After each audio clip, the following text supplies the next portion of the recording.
Hello, ladies and gentlemen. Good afternoon, and welcome to Alaska Airlines Field at Husky Stadium.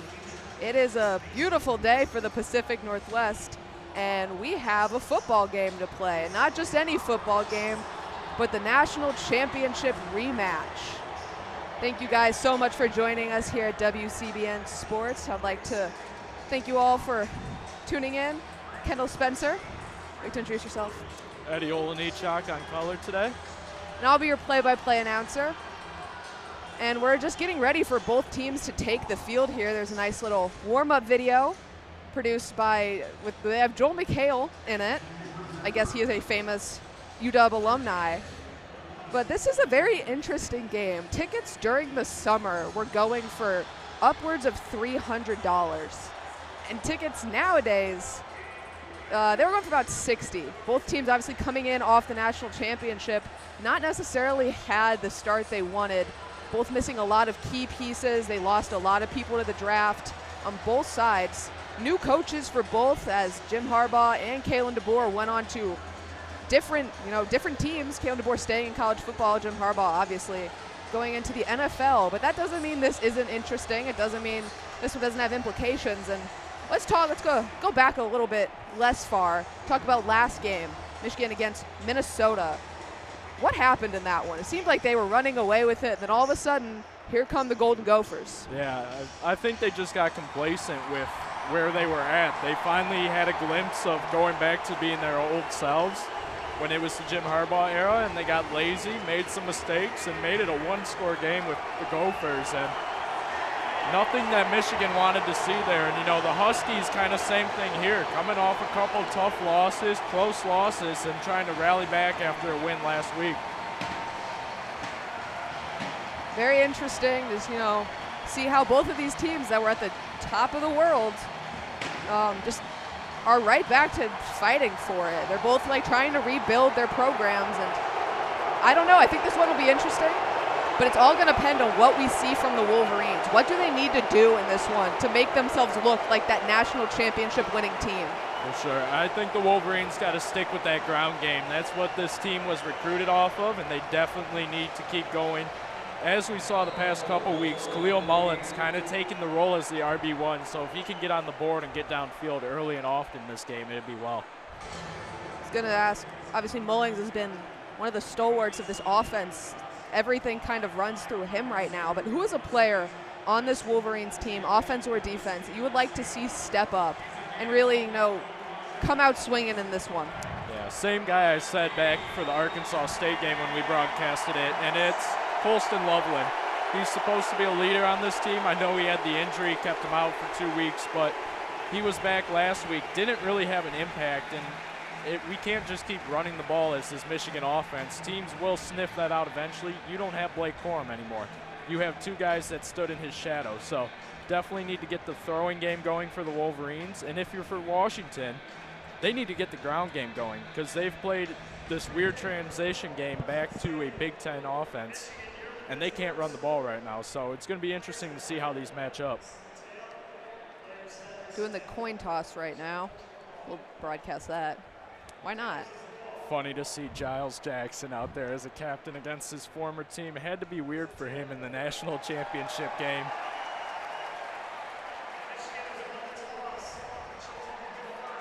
Michigan has won the toss and decided to defer. So they'll start on defense, and we'll see this Washington offense come out with a completely different face. I mean, if you haven't watched Washington football this year, you're barely going to recognize any of these guys. They've had pretty much as big of an upheaval as the Wolverines have. Yeah, the one guy to look out for, their quarterback, Will Rogers, he can definitely sling the ball, 75% completion percentage, averaging 270 yards a game. So the pass game is their strength for this game, and kind of scary if you're a Michigan fan because our secondary has been nothing like it has in the past. So these also have been riddled with injuries. Riddled, yeah. A couple guys back for the Wolverines. To the point that on our little depth charts we are one deep at free safety just because of how many people are out. Another interesting thing to potentially keep an eye on, Jack Tuttle, who has been out with an ACL injury, was down there throwing on the field. Now the Wolverines have said that their plan is to go with Alex Orji through their bye week, which is next week, correct? Next week, and then reevaluate. However, you have to wonder if something happens, if the Wolverines are down, are we going to see Tuttle in this game? Is he ready to play? And if so, will they pull him in? It would be hard to tell without seeing him in basically a year and a half get real play time. I mean, he's listed as a wide receiver on the depth chart. Everyone knows he can play quarterback, and it would be interesting to see him come out if there is any garbage time in this game and just get some reps and get some confidence back behind his arm. But for now, we will start with Alex Orji, but we're going to start on defense first as both teams get ready to take the field.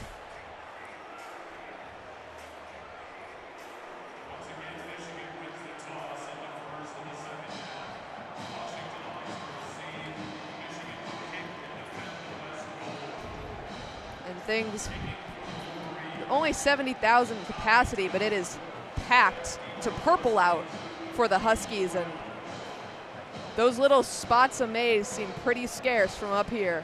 Then again, we are on the Michigan side, so we're not really going to see.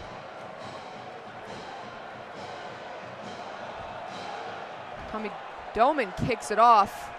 It's going to go through the end zone, and that's how we'll start things here in this one. You think Washington comes out a little bit here, running the ball, kind of sending a message to the Wolverines that we have two sides of the offensive game, or do you think they stick with the passing?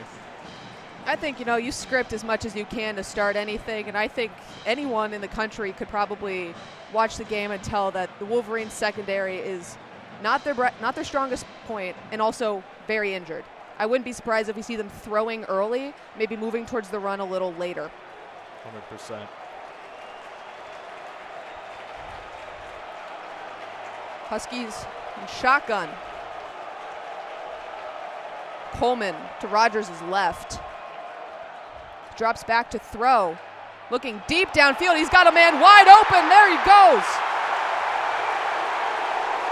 I believe that was number 12, Denzel Boston, who had wide open down the right-hand side. He had his defender beat for a big gain and a first down. Great play call. No one there from the Wolverines. Denzel Boston, 412 yards on the year with 7 touchdowns, so definitely their main target behind Giles Jackson in this offense. Last year, obviously, the Huskies had a elite offensive core on the passing game. This year, it looks like they aren't planning to go for anything different. Rogers hands it off to Coleman. He breaks right. He makes a couple guys miss where he's finally taken down by Makari Page. Likely going to be enough for the first down, and it is. And that's 2 plays, 2 first downs for the Huskies. Coming out energized there, and I think this is exactly, we just talked about it, their game plan, how they want to come out.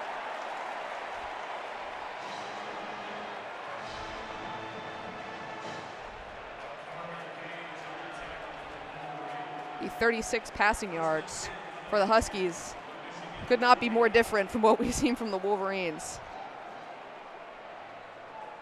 Rogers in shotgun, hands it off to Coleman. He breaks along the flat. He'll get tripped up for a gain of 1. Good job by Makari Page there. Cut that outside corner off and get him down to the ground. Good 1-yard pickup if that's what you're going to give up as the defense.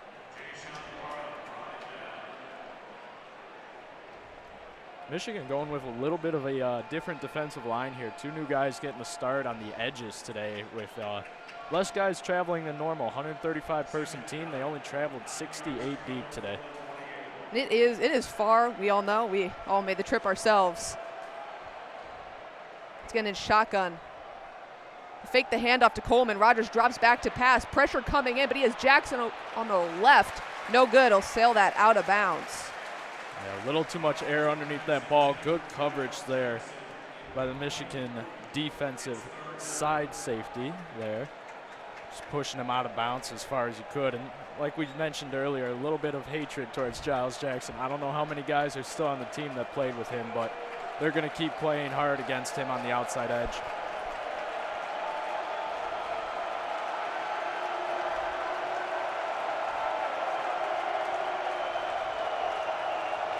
Some motion from Hunter there. Let's get in shotgun and fake the handoff again, but Here comes pressure. Rogers got to take it away. So a quick pass to Hunter along the left-hand side. He makes a couple guys miss, but it will not be enough for a first down. Yeah, good play there by Rogers, avoiding that kind of sack just outside the pocket, seeing that the defensive line was up on him and getting it just to backwards or a lateral pass and pick up 1 or 2 there. We've seen the Wolverines get some pressure already here early, forcing Rogers to scramble there. Rogers also taking a decent amount of time when he drops back as he has guys all the way down the field. 100%. Ernest Hausman, 3 tackles on that drive. Very impressive there. Grady Gross comes in to kick it. 4th and 5 from the 24. The kick is up. And it's no good. And Washington doesn't do anything with that big gain on their first play of the game. It's 0-0, and the Wolverines will come out on the field. Worst case scenario for the Washington Huskies there. You drive all the way down just outside the red zone, and you just miss low side on a field goal from a 38-yard attempt. So a little disappointing. I'm sure they're going to the sideline having a couple chats about confidence here and see if Michigan can kind of relay that message and get some points on the board. If there's somewhere the Wolverines might have an advantage, It is in the kicking game. Yeah, it is. Wolverines on the offensive in the shotgun with Mullings. They'll hand it off first. He'll break up the center. He makes a few guys miss. It takes a dog pile of Huskies to bring him down at the 30. I will try to keep my dog puns as minimal as possible, but that's the first Michigan play of the game, and we already have one. We'll keep a tally on the side here, but good hard run by Mullins, just right up the gut. Waiting for the play to develop has been his strong suit this season. Reggie taking the snap right from the center. Mullins in the backfield again. This time they're going to fake the handoff. Orji rolls right. Quick pass to Loveland for the first down. That's all you need to do if you're Alex Orji. You just need to have these small checkdowns. You've kind of shown that long, deep passes aren't really the specialty right now. They're not connecting. If you can just make a 10-yard gain every time, you'll do quite all right in that starting role. Absolutely. Nobody here is going to complain. Bredesen in. To Orji's left. Mullings behind him. They hand the ball off to Mullings. Run right into the line. Gain of about 3. A good wraparound tackle there by Isaiah Ward, the edge for Washington. Just kept Mullings in the backfield the entire play there.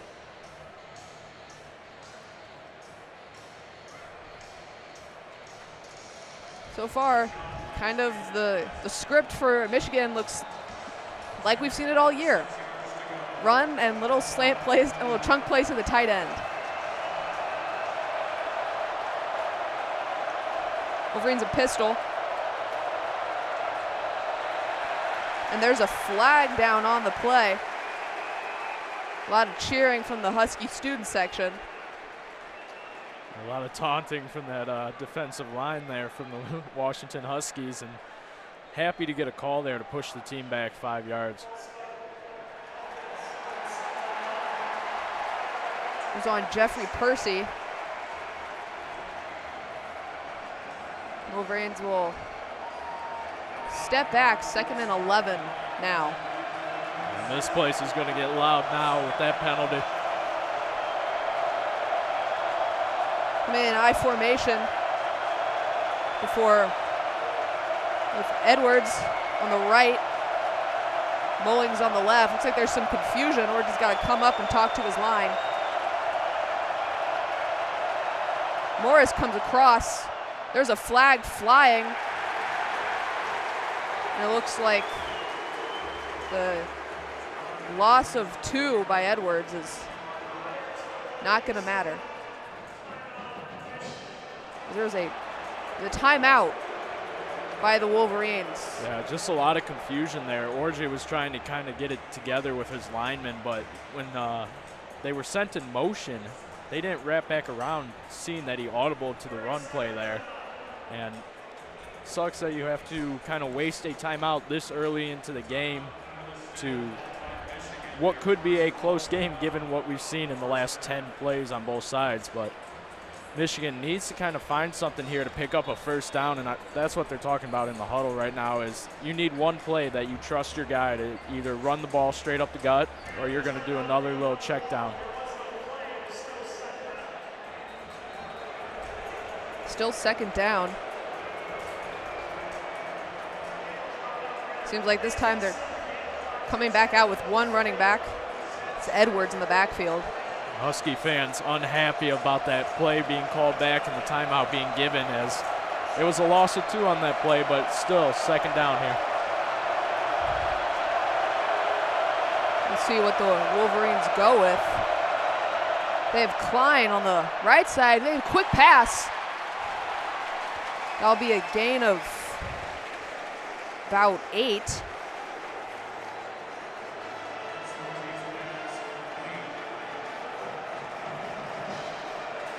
A lot of noise there, but Morris picks that one up. He's wide open. Yeah, Morris sneaking through the secondary there, just getting that small gain while the other guys were distracted on the deep sideline. Makes it a 3rd and 3, and it is loud. You can hear it from all the way up here, the student section. Packing the noise here as they're back in shotgun with Mullings. They fake the handoff. Orji keeps it himself for a first down. Great play call there with the designed RPO and just keeping it himself, realizing that Edge kind of went with Mullings as he went out. So great call there by Orji.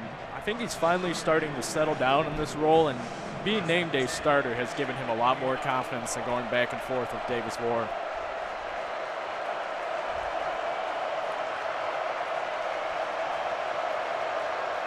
Morgan doing a little spin move there. They fake the handoff. Orji finds Loveland. He'll get back to the line of scrimmage, however, maybe gain a 1. There's some little spin move around Orji there from Samaj Morgan.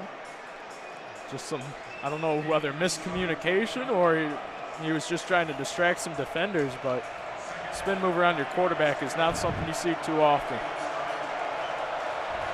Will be a gain of 1, 2nd and 9. Back in shotgun, trips to the right. Orji looking downfield, just a bit too high. Not for the hands of a Wolverine receiver, but for the hands of Thaddeus Dixon. Interesting play call there by Michigan. A team that's struggling with communication on the line right now decided to run a double flea flicker and then throw it to Colston Loveland. So very interesting there. 3rd and long for the Wolverines. Back in shotgun, this time with Edwards. And there is a big shove there as Jadis goes flying back. False start on the defense. I mean, that one was pretty obvious. That was very obvious. Crippen down there was just thrown on his backside as he hadn't even snapped the ball yet. So big mental mistake there by the Huskies, giving them a free 5 yards on a 3rd down play. So now 3rd and 4 coming up for a Michigan offense.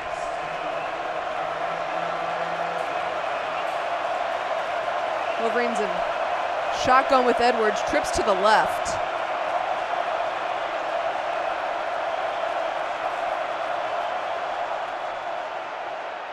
Looking left, and he's thrown under Colston Loveland.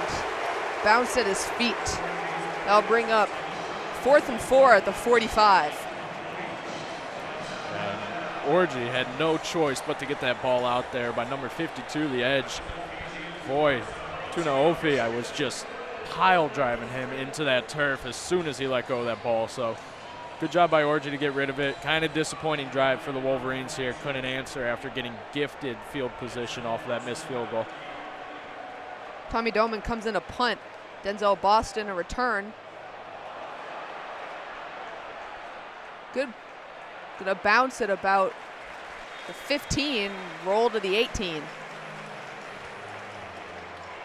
Doman has been the backbone of this special teams, and he struggled a couple games early on, but he's finally found his place, and not a bad punt with a short field there to set up some good field position for the defense to work with.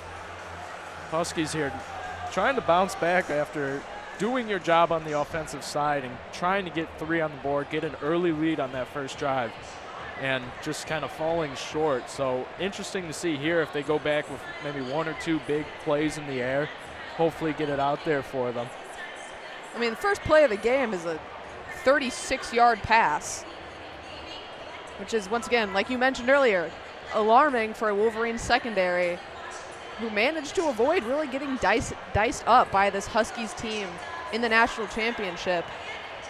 So far in this one, a little worrisome. Yeah, when signing up for this game, we both thought, some things wouldn't change on both sides of the ball. We knew Michigan's team was going to go to the pro leagues if they were going to have a couple guys here and there. Washington, same there. We were not expecting 2 new coaching staffs, a handful of new players on each side that are getting starts over what holes they had to fill from the losses. So very interesting game here, because if you looked at it like you said in the summertime, Michigan would have rolled over this team. But since there's so many changes, the Huskies actually favored in this game by 1.5 due to home field advantage. Pretty even though, and it's very interesting for the dynamics of what this matchup was made out to be to what it is now. That's part of the reason why college football is as much fun as it is because things just it's been what, 9 months since that national championship game, and these programs could not be more different. I mean, in some ways it even feels like the identities have shifted a little bit. I mean, Wolverines obviously trying to go for the same thing, but it feels different. This does not feel like the same team that not just won that national championship, but that even started last season. Yeah, Michigan trying to get the road win here, and if they can do that, I think a little bit of hope goes back for the Michigan fans. But Washington, this is still a revenge game. They still want to take some blood here and get a little bit of a lick back for what they had in the national championship game. As these fans have probably hung up their ring fingers to a lot of Husky fans they walked by today. Huskies will start on their own 17-yard line. A little distracted by the pyrotechnic guy refilling the fireworks display behind us. That scared me. I am not a stadium fireworks person.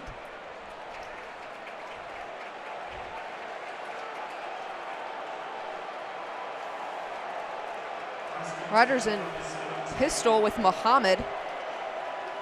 He'll hand it off. Muhammad trying to break through the wall of Wolverines, and he does for a gain of about 6. Kind of a specialist play there. Muhammad doesn't come in too often, but when he does, he definitely picks up those gritty yards at the line. Quick handoff, this time to Davis. And back to Muhammad for a Huskies first down. Ran both of those last plays just up the gullet. Yeah, very hurry-up offense here, trying to give Michigan a different look. Fake the handoff again. Rogers gets gobbled up. Great defense by the Wolverines. It's like TJ Guy. TJ Guy. Murray Hall got the first hand in, and then all of a sudden TJ Guy came out of nowhere from behind Will Rogers. Like I mentioned earlier, that could be potentially worrisome. Rogers has an arm, but he takes a long time to throw, and his guys are running all the way downfield. Wolverines can manage to keep taking advantage of that. And Michigan's not a team. They can keep up with this quick play offense, so watch out for that for the Huskies. Hunter cutting across. Rogers quick throw this time to his tight end, Latu, for a gain of 2. A good open field tackle there by Josiah Stewart. Trying to shut him down on the edge, because if their tight end did not kind of tangle his feet up there at the 35-ish yard line, would have been done for a while going down that sideline. So good play there by the defense. Good play call by the Huskies to get a little bit of a gain back to the yard of scrimmage. 3rd and 11. Rogers drops back looking deep. He has Jackson. Jackson just got to beat his man, and he does. And that's a big play for the Washington Huskies as Giles Jackson just outran Makari Page. Credit to Will Rogers there on that throw. 50-yard throw downfield with Ernest Hausman right in his face. So good haul in by Giles Jackson as well. And Rogers dropping back again. He's got more time. This time he's looking for Boston, but he'll air it out too far. Bounces next to the pylon on the right side. 2nd and 10. Big day for the defense if they're going to keep Boston underneath watch. And 7 touchdowns on the year with not really the yardage to show for it. 400 yards, kind of their secondary guide to Giles Jackson, but he's sneaky and can touch those passes whenever he needs. Quick huddle. Bringing Boston to the left side this time. Trying to get him away from Will Johnson.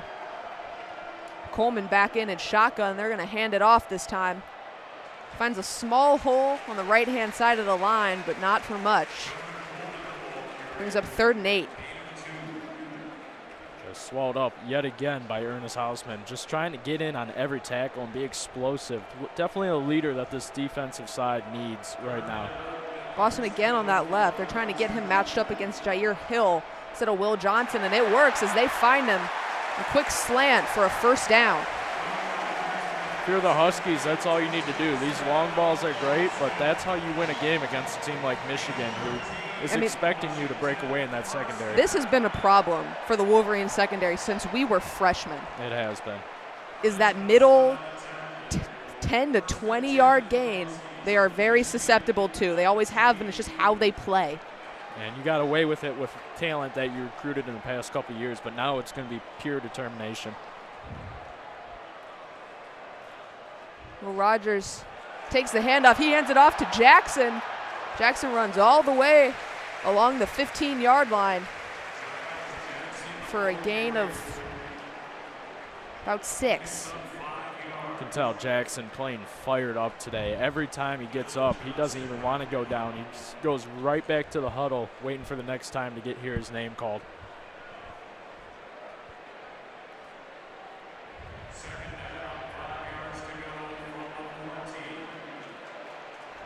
Back in shotgun with Coleman, trying to isolate Boston again. They'll hand it off to Coleman. He bullies his way all the way up to the 2.5. 1st and goal for the Washington Huskies. Not often you see Michigan's defensive line break down like that. Coleman had a 5-foot gap to just run straight up the gut there. Hands it back off to Coleman. This time he's stuffed. Ran into a big mob there. It'll still be 2nd and 3. We've watched a lot of these games from Michigan where it's a slow start. Huskies are coming out firing. You knew that was coming into this game, but it's just not the same team to watch. And I think it's hard for us to wrap our heads around that, but still, defensive stops like this can get us back to that point. 2nd and 3. They got Boston and Jackson on the left side. They're throwing the ball this time. He's looking for Jackson. It's too high. And nearly picked off by Zeke Berry there in the end zone with that overthrow, and getting the call up today due to injury to be the starting nickelback. So definitely good for Zeke getting involved in that play. 3rd and 3. Just need one more stop from the Wolverines. This is not a for sure field goal, as much as we would have liked that first one to be either. Huskies huddling up. Just under 3 minutes remaining in that first quarter. Back in shotgun. Motion coming across. It's Jackson again. Drop back to throw. This time he's looking right, and he finds Boston wide open. His defender fell down. And the first points of this game go to the Washington Huskies with a Denzel Boston touchdown. Disappointing there. Jair Hill got up. He was turning around to make an interception attempt and just lost his footing, gave it wide open to Boston, who we talked about is a threat on this team. And Michigan defense, you don't want to see that. Just mental mistakes that are piling up and giving them less and less chances to pull ahead in football games early on. Gross in to kick the extra point.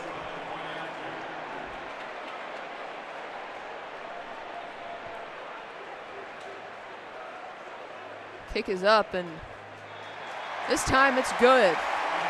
Putting the Huskies up 7-0 here, 2:38 remaining in the first quarter.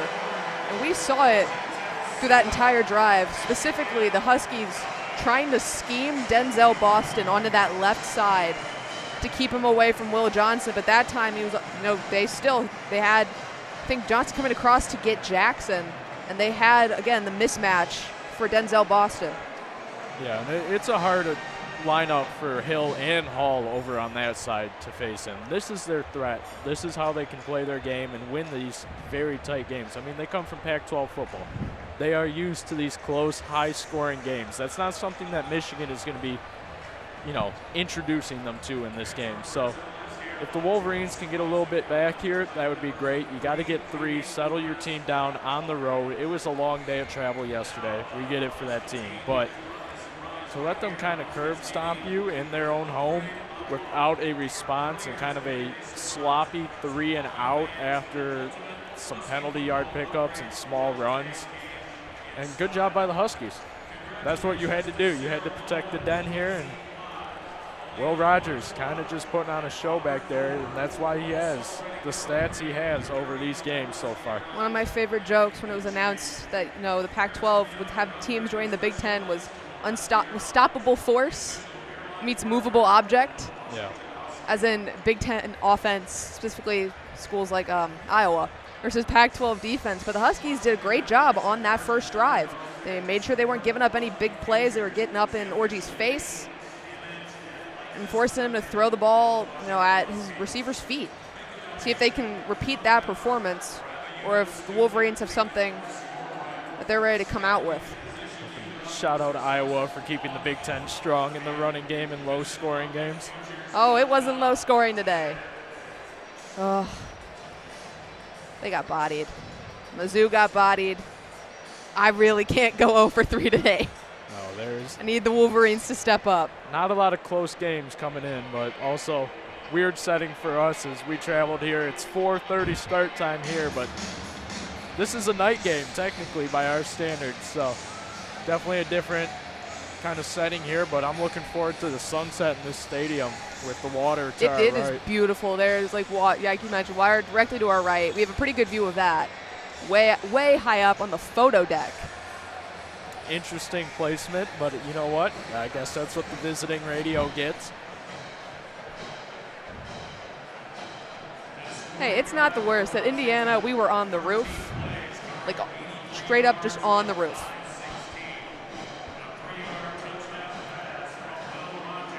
And we'll finally get things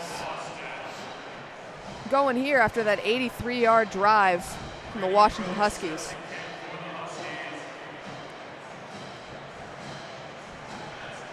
Grady Gross kicking it off.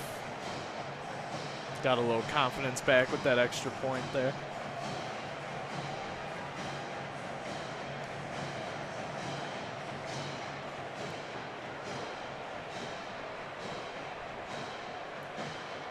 Kick is up.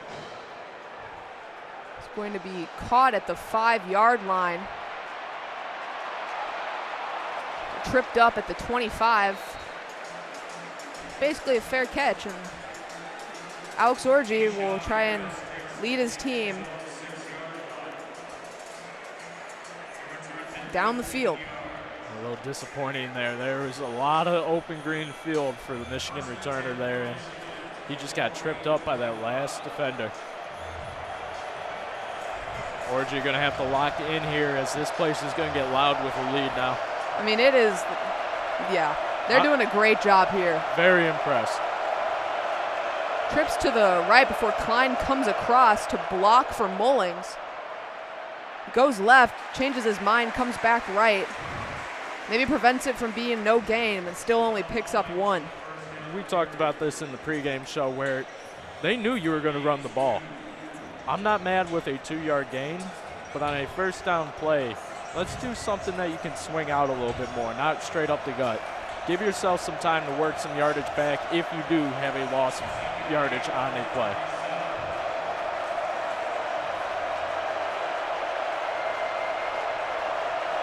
Wolverines back in shotgun. Mullins to the left.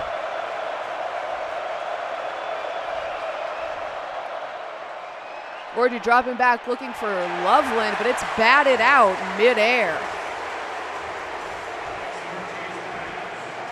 Interesting decision by Orji. He had Mullins kind of doing this low slant with no one next to him after he broke out of the pocket, and you're thrown into cover too. Why are you going to the guy straight in the middle where everyone's sitting on? So small details. Name of the Michigan game is why they've been failing. Back in shotgun.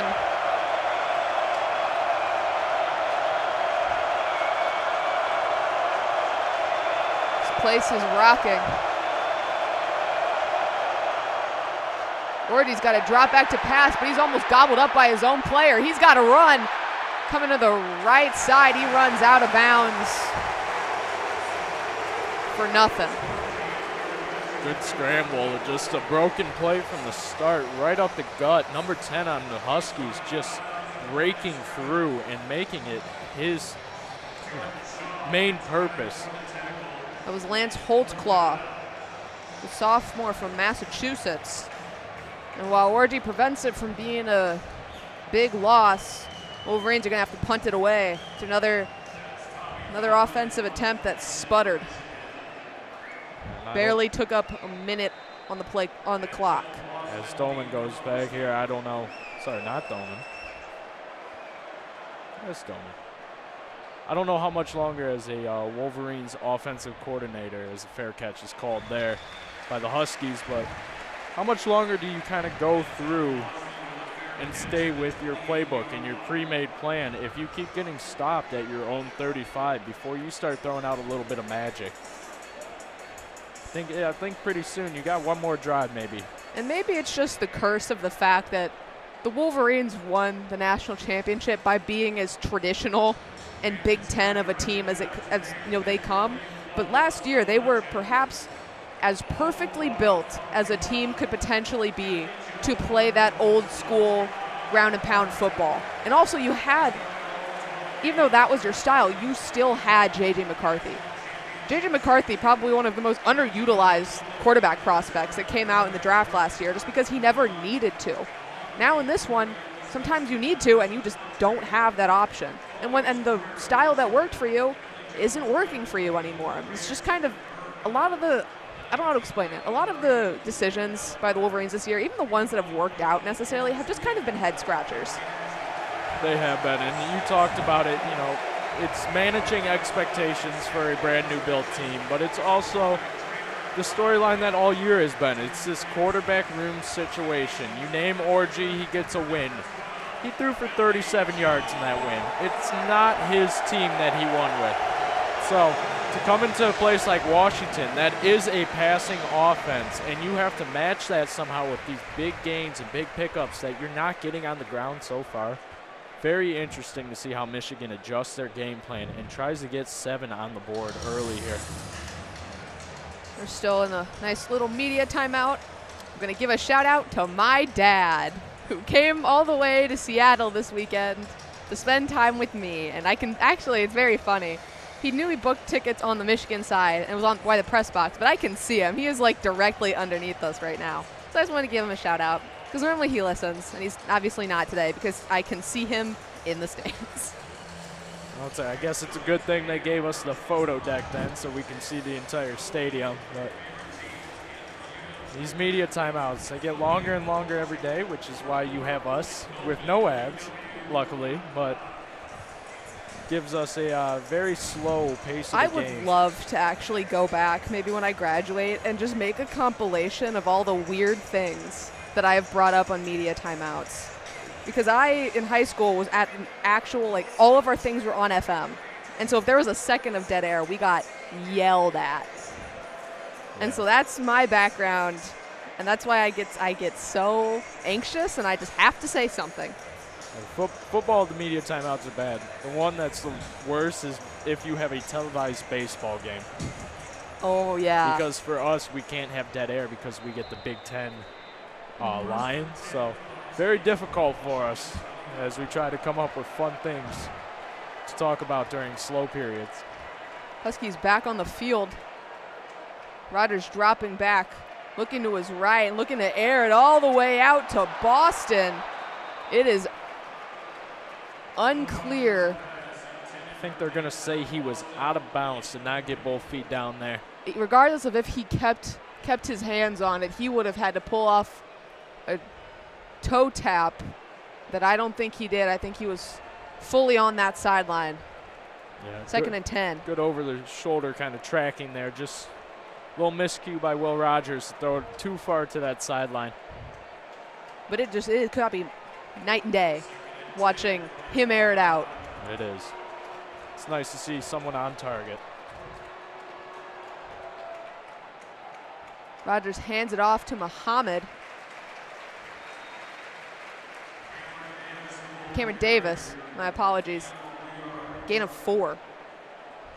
Good, solid pickup. Considering that one thing we talked about was Michigan, we know Michigan's run game is good, and Huskies need to work on theirs. They've had quite a bit of success rushing so far in this one. They're crushing us. They have 138 total yards of offense while putting up only 33 on Michigan. So very interesting start here. Rogers dropping back. This time looking for Rasheed Williams.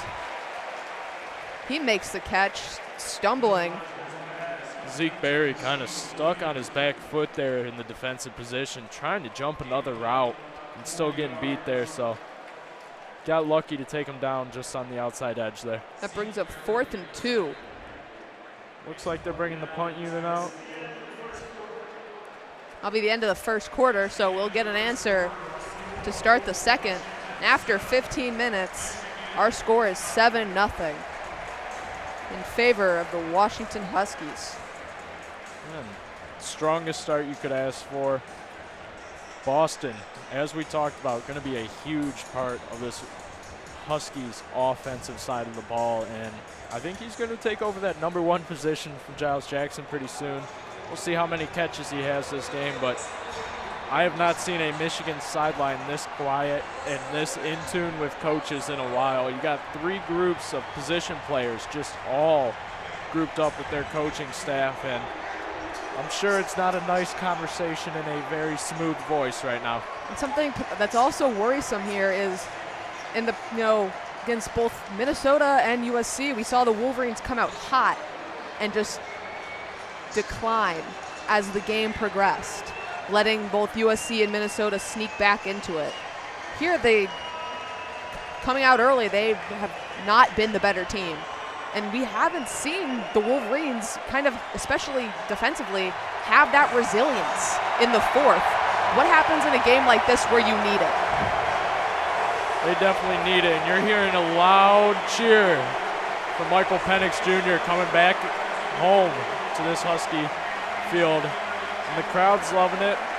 They know how much he meant to this team. But going back to your question, it's all about reworking your game plan and kind of learning on the fly what you're expecting to see. And that's what a lot of these coaches are calling down to the field, giving info to the players of what they're seeing up here. And I don't think they were expecting Washington to play a zone defense against them. They're known for kind of this mismatch of man where they'll run the outside man, but they'll send their guys in right off the edge.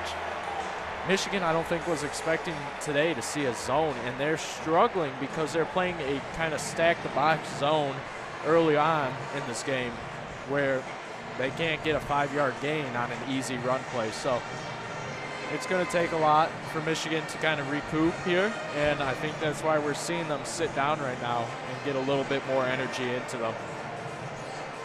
Wolverines do get the ball to start the second, but you don't want to go, you'd like to have that tie game, definitely not to be down by 2 scores. Just because as of right now, the Wolverines have not shown in any game this season that they can score when they need to. No, there's just no offensive side of the ball for the Wolverines, and it's kind of sad to see, but they got to figure it out before you keep going on these hard road games, and then you're going to host a couple. You're hosting Oregon at home coming up soon. Michigan State, who is no one to turn your back to, as, yes, they didn't play the greatest game against Oregon last night, but they still had takeaways from a number 6 team in the country, so plenty of things to kind of stay sharp for and use these as building blocks. As I got to give a shout out to this stadium. I was not expecting this energy here. I knew it would be a rematch game, but when Penix Jr. walked on the field there, that's louder than the Big House has been this year. It is a purple out, and obviously it is hard. You can easily confuse blue for purple, but they did a good job. Yeah, smart on their part, kind of how we did a maze out with USC. And hoping that most of the Michigan fans would show up in blue. It's not quite the same shade of yellow and gold. No, high up we're getting a lot of gold, but down low they did a great job here. And they're loud. They're giving this offense their money's worth.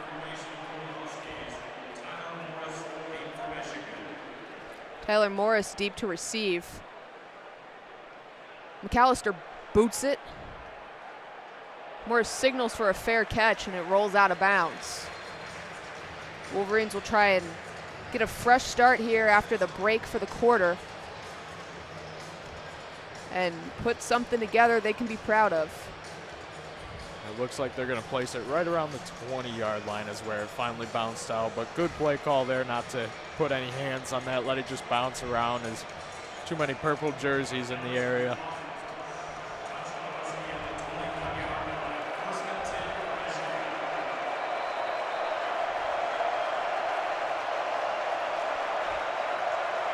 Personnel.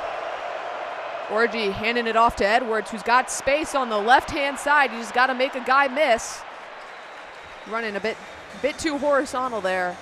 Never quite could make the turn and break for it, but it'll be a gain of about 5. Yeah, way to get to the outside there by Edwards. Haven't seen that fire that he's known for, but kind of moving back into this RB2 situation. He's definitely coming back stronger week to week. Wolverines in pistol. Looking to the sideline, there's some confusion there.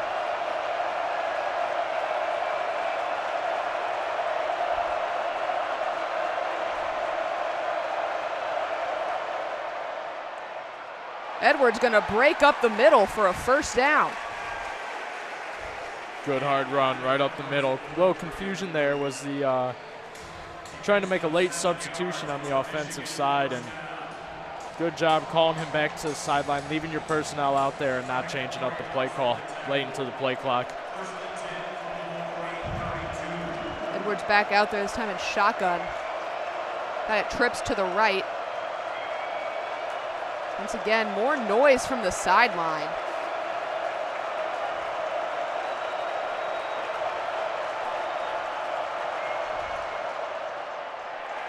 They're gonna hand it off, and this time he is stuffed. Just a blown up play from the start. Orji having a problem trying to pick up these blitzes, and I think that's what the sideline kind of look over is going. He's trying to get more communication without the helmet communication system or sideline signals. He's just struggling to pick up what defense the Huskies are running right now, and it's costing Michigan a lot of yards.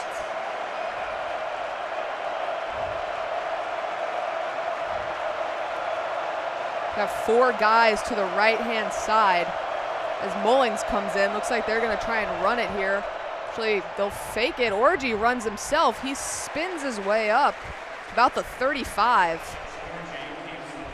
Do not hate the play call there, kind of clearing out that side, stacking the quads up top, but Orji, you got to get to that outside edge. He tried to cut back in when there was one missed tackle, and it just cost him probably the first down there. Brings up 3rd and 7. Mullings in and shotgun to Orji's left. They have trips to the right. And again, Orji has to go up and check with his line. They're screaming at him on the sideline.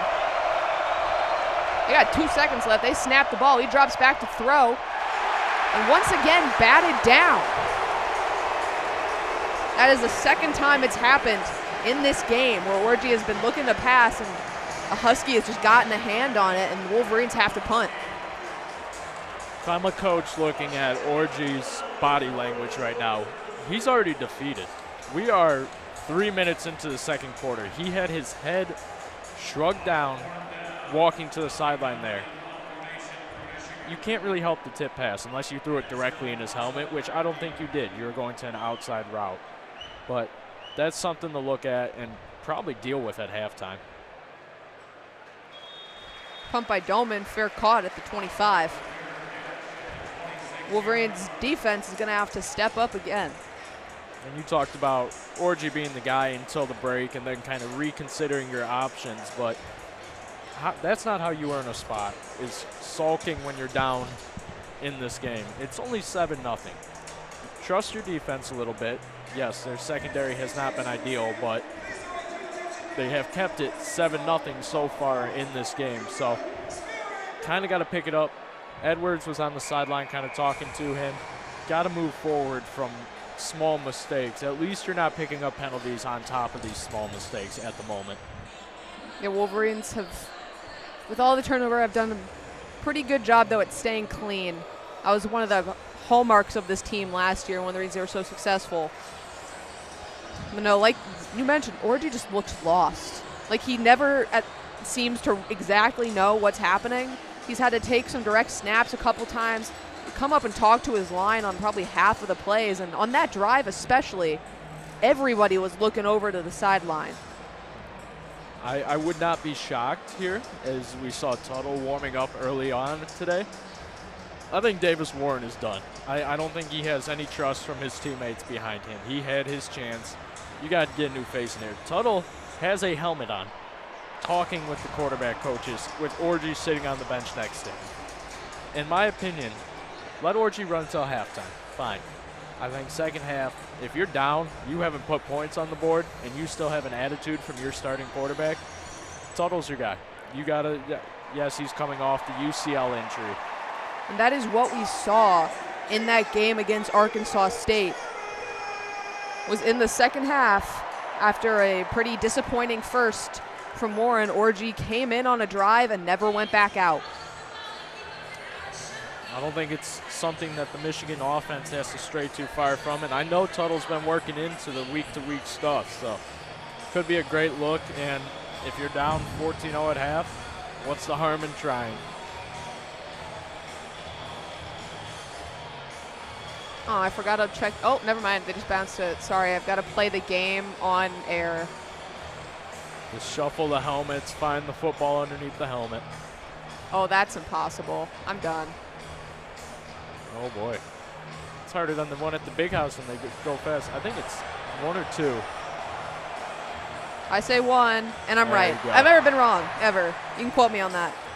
You can quote me on that. I've never been wrong, ever. Pull the tape. We're pulling the tape. If they play it Guess the Year, I'm gonna hit that one. I've never lost Guess the Year. Well, there's going to be a bunch of West Coast celebrities. That's not our strong suit here. I got a sister at school in California. Maybe I'll pull something out. Rogers taking the snap, coming all the way back, fakes the handoff to Coleman. He finds his tight end quickly. He's got wide open space, but he's got to get bodied. He doesn't even fall down after that. That's Latu.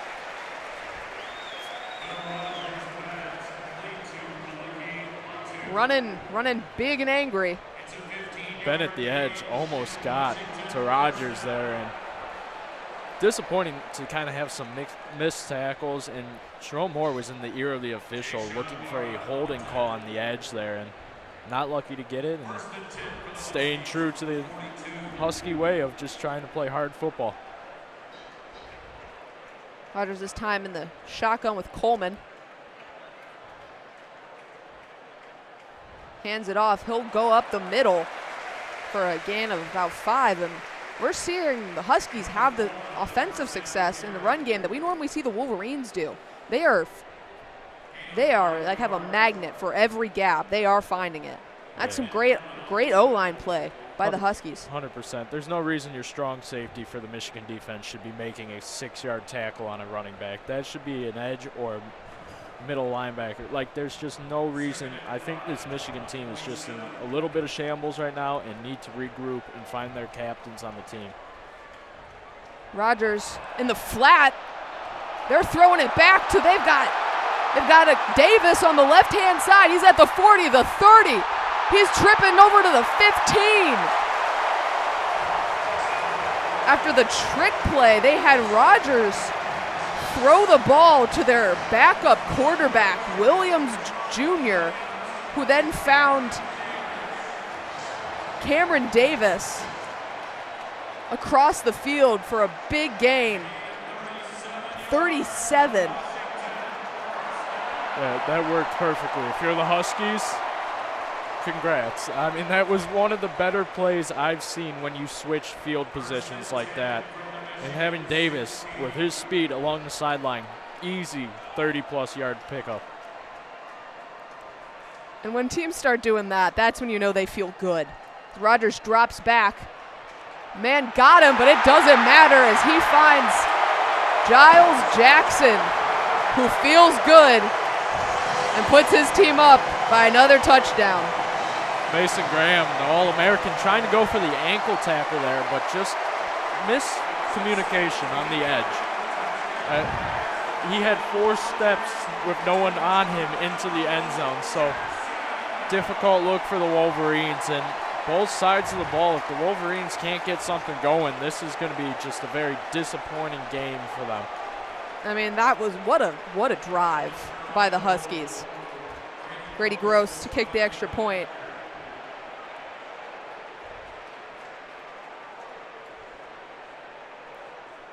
It's up and good. 14-0 is our score. We still got 10 minutes in the second. I couldn't tell you the last time I looked at a scoreboard and did not see yards going our way. 216 total yards for the Huskies, 47 for the Wolverines, 13 rush yards for the Wolverines. And if the Wolverines want to keep winning games by running the ball down their opponent's throats, they have to run it down their opponent's throats. Mullins used to get 13 yards being a 4th-string running back. I don't know where this program is sitting right now, but just especially in this one, it seems like there's a lot of confusion on the Wolverines side. And obviously don't want this to be the outcome, but it is, and there's nothing we can do about it. Right now, Washington is the better team. Yes. Wolverines need to, get things fixed quick. Distracted right now by the, used to be the Dr. Pepper challenge, but it's not anymore. This is a Huskies version of it, I guess, but it's not going too well. I think he has about 4 out of 24 in the hole there. So going back to your point, as a Michigan fan, kind of born and raised, this is very Brady Hoke era-esque. And it's painful to watch. And this is not what you want to happen after a national championship. We kind of bit the bullet. We were like, yes, we're going to lose a head coach. We're going to lose 18 players. We didn't lose 135. So I don't know what Sherrone Moore, head coach, has going right now, but something needs to switch here. And Penix is showing this kid up in this challenge and just throwing absolute on the rope right through the hole. Well, he gave the kid some money for his extra attempts, so good for him. But yeah, I was not a Michigan fan during the Brady Hoke era, but what I have been is a Iowa fan for 22 years of my life. Sorry to hear that. So if anyone here knows bad quarterback play, it is me. Yes, I mean but that's not even the case here, because we won a national championship without really needing the quarterback to be the star. This is a program that is extremely comfortable giving it to different people, running the ball, dicing up trick, like easy run plays and taking it all the way downfield. It's not just the fact that our quarterback isn't J.J. McCarthy anymore. It's that this doesn't feel like Michigan football last year anymore. Yeah. And not just in a way that you lost a lot of players. Yeah, in a way that they are desperately trying to find a new identity, and they don't have one yet. As the kick sails out of the end zone, but it's not. I mean, you look at your offensive and defensive line for Michigan. Yes, you lost some key figures in that line, but you still have veterans that are playing every snap off a scrimmage. So I don't know where the morale went, where this commodity, like, just they're falling back. It's something that you haven't seen from Michigan in a very long time, and you're looking forward to a turnaround at this very close to midpoint in the season. And obviously, everyone out there is trying their best. It's just when you have this kind of confusion, and that is Jack Tuttle. Jack Tuttle is now in the game for the Wolverines as he hands the ball off for a gain of about 4. I'm not a gambling man, but I know when to take my losses.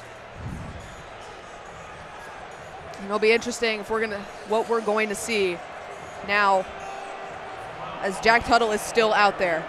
Orji does not even have a helmet on the sideline. I think they picked up on the attitude that was coming along, and I'm happy to see a little change. Hopefully Michigan can get some points on the board. Back in shotgun with Mullings. Bredesen up against the line. He finds Bredesen just about a yard short of the first down. And once again, if you, I don't know, maybe we were away for that timeout, Jack Tuttle, the grad student, is now in at quarterback for the Wolverines. I have a feeling that Tuttle is going to turn this season into a little bit of a Shea Patterson situation where he kind of rises from the ashes here and takes over in one big game, and then people start buying his jerseys again all of a sudden.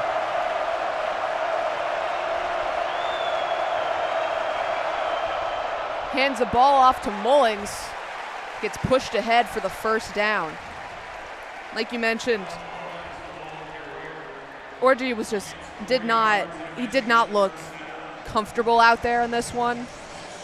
And I think this is too loud of an atmosphere and too oppressive of an energy to be making changes mid-game. I think it makes sense that they decided that this is just not something that can be fixed right now, especially when he had to keep looking over. And they're going to try and let the grad student hopefully turn this one around. They're in pistol this time. Klein and Bredesen up against the line. Fakes the handoff. He's got pressure coming in, but he'll take it himself. He'll dive maybe about a yard short of the first down there. I think he thought he had it. No. Are they moving the chains? No. He's a little short there, but he was a little short.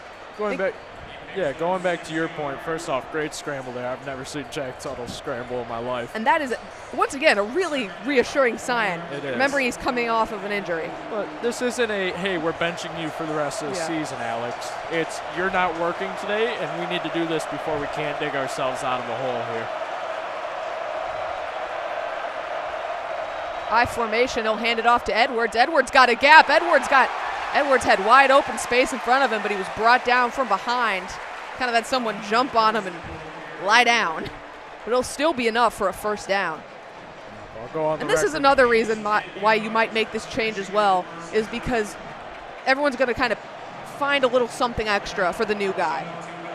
Yeah. And sometimes you just need that. Like, that's what we saw in the first game with Orji, is just all of a sudden there was like a mental shift. Yeah, if that's what it is all season, just moving guys around like this, and finally your offense remembers how to play, go for it all season. If you can get some points back here, that would be huge for the morale of this change. 11 personnel. Edwards going to look to throw. Tuttle has to scramble again. Don't hurt your arm. Gets down, keep that UCL intact. Gets down at about the 40 for a gain of 6. I mean, if he was wearing number 9 right now, you might trick some fans in this crowd of scrambling for a little bit of a game here.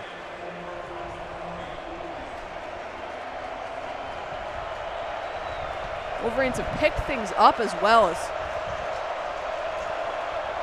now they'll take a quick look at the sideline.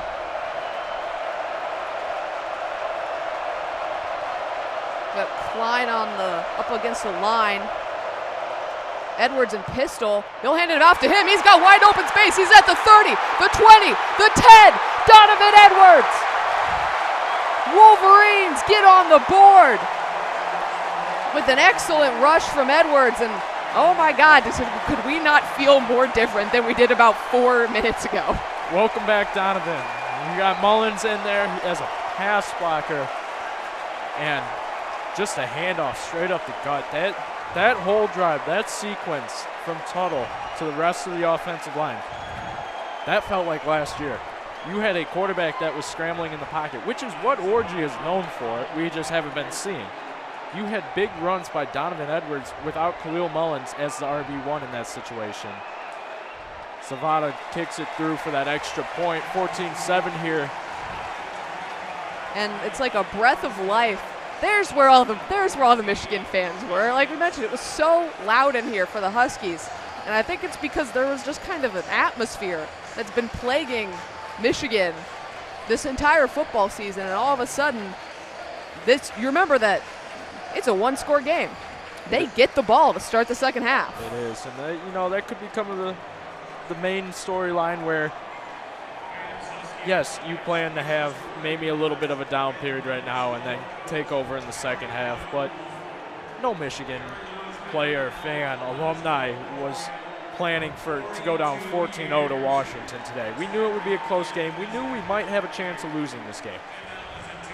But to walk away with our tails between our legs, no pun intended for the Huskies, that's just not Michigan football, and I think these guys finally figured that out, and whatever the outcome may be, not getting shut out in this game is the best thing that can happen for this team right now.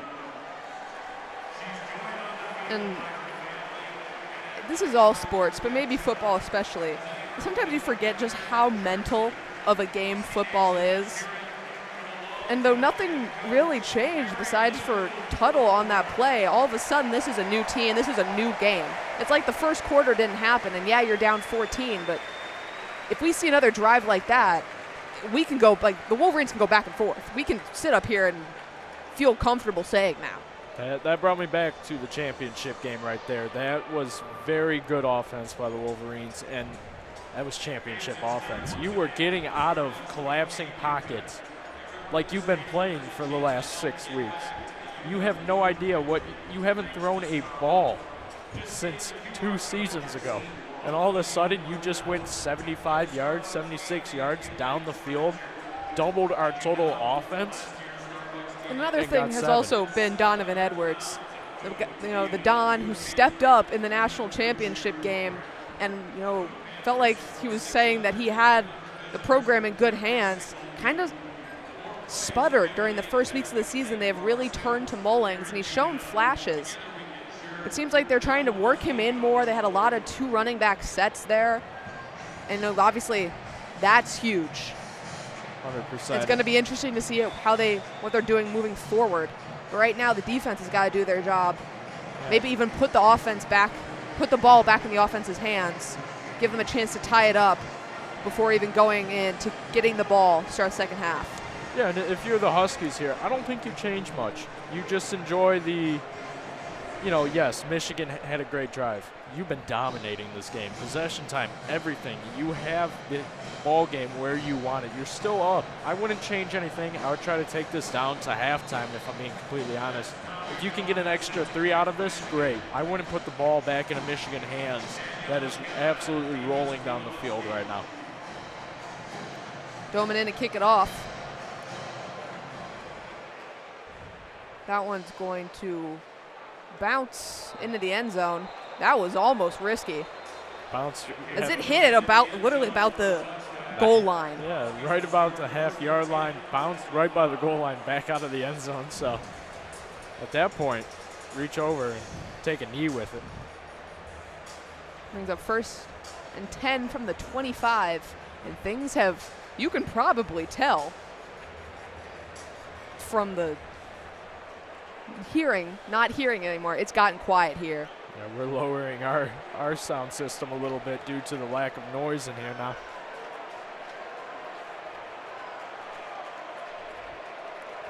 Rogers Gets the snap, fakes the handoff. He's looking deep downfield. It's almost picked off. As Ernest Hausman wanted to get all of that one, but it'll still be incomplete. Yeah, Jair Hill, great coverage as well after that pick attempt to just knock the ball out of the receiver's hands, but that would have been huge for the Michigan offense if they got that ball back at midfield.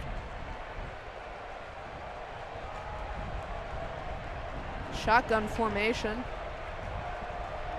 I believe that's Coleman back there. They'll hand it off. It is Coleman, but he gets stopped. Gain of about 2. Third and 7 here. If you're the Huskies, are you putting something in the air with the chance of stopping a clock for a Michigan drive, or are you just running it up the gut, taking your yardage or whatever it is, and kind of moving, trying to move the chains, but if you punt, you punt? We will see as they've got shotgun formation.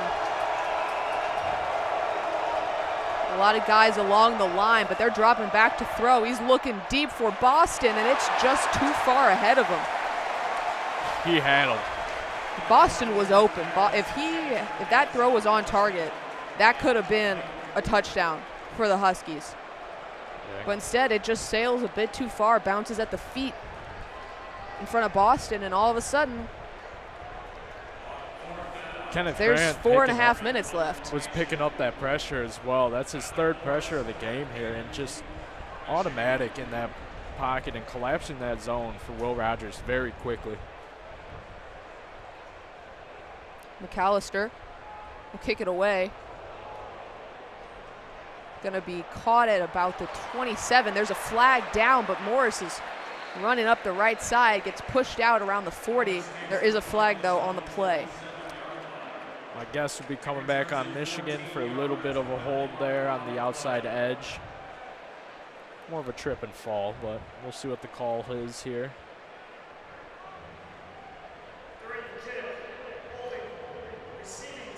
And you're right, it will be a hold on the Wolverines. Brings the ball to the 28. And they have 4.5 minutes to try and make something happen and maybe go into this game, go into the second half, tied or only down by 4.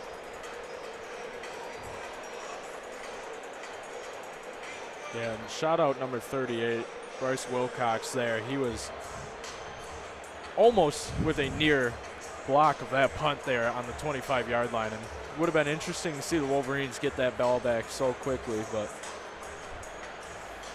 yeah, like I just meant, like what you mentioned, 5 minutes ago, football is so mental, and we saw that from the Huskies that time. Yes, we saw the Wolverines defense step up, but just quickly some mistakes from Rogers there, and exactly what you don't want to happen happens, and you give a team that looked as good as they did when you saw them in January, you give them the ball back without, so quickly. They're probably still feeling confident. yeah, this is kind of where that first burnt timeout comes back into play. Michigan only having 2 timeouts, 4 minutes. They're going to try to manage the clock well, try to get away with 7, tie this game up without giving them the ball back so they can fight back after halftime. But if you're the Wolverines here, you got to get 3 at least. You got to keep this manageable, and you can go into that locker room with a little bit of momentum and getting the ball back again. Hopefully on that first drive, take back a lead if you don't before the half. That's definitely been a problem for the Wolverines that we've seen, is sometimes they really lose momentum in those breaks, which is why it's such a boon here to get the ball back. With, 4.5 minutes, it'll be actually from the 17-yard line. My mistake. They're a little slow with updating their yard count. Interesting here on the sidelines, probably just staying warm, but Jaden Davis, number 2, hasn't seen any action. He's the only other quarterback besides Tuttle warming up right now. So Michigan just trying to mess with the Huskies a little bit through their own downfalls of, we don't know who we're putting behind there, but every quarterback that we do put back there has a completely different game plan wrapped around them. as we saw with Tuttle on that one scoring drive just not too long ago. And we'll see if it was a flash in the pan or if something sustainable for the Wolverines as Tuttle comes back out there.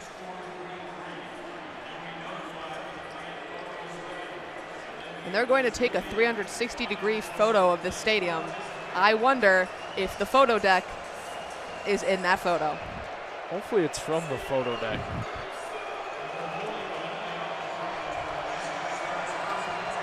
Starting in shotgun.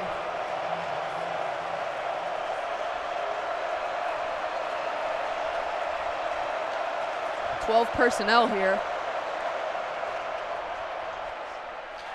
Tuttle finds Loveland over the middle.